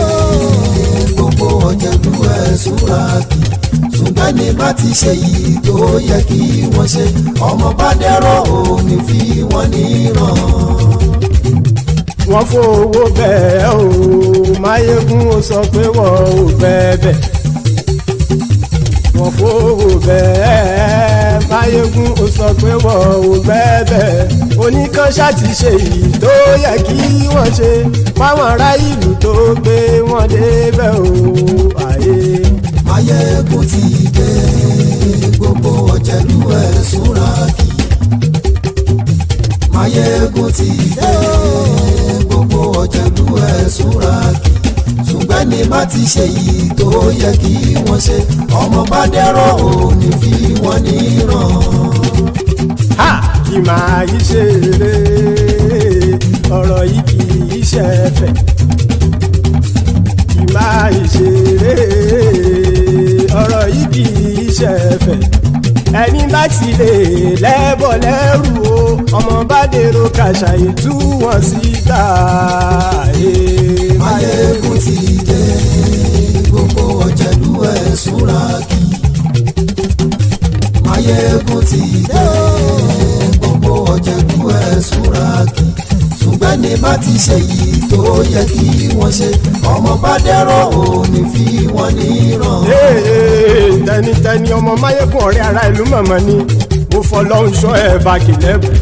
Lóòótọ́ olódodo ìlú ọ̀tá ìlú mọ̀mọ́ ni ìwọ ṣá máa ń ṣọ́ra kò sì mọ́ bẹ̀rù. Bọ́tà ń lè rí bóníṣègùn lé káwọn mọ̀mọ́ fi ṣera wọn ni ó ti dẹrùn tí wọn ò gbọ́dọ̀ sì mọ́ bẹ̀.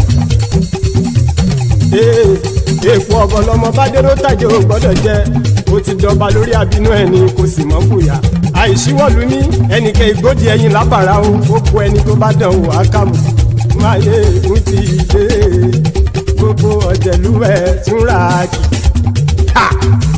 Máyégún ti dé. Gbogbo ọ̀jẹ̀lú ẹ̀sùn ràkì o. Ẹni bá ti ṣe yìí tó yẹ kí wọ́n ṣe, ọmọ bá dèrò ní fi wọ́n níran o. Máyégún ti dé. Gbogbo ọ̀jẹ̀lú ẹ̀sùn ràkì. Máyégún ti dé. Gbogbo ọ̀jẹ̀lú ẹ̀sùn ràkì. Ṣùgbọ́n ní bá ti ṣe yìí tó yẹ kí wọ́n ṣe, ọmọ bá dẹ́rọ̀ ò ní fi wọ́n níran.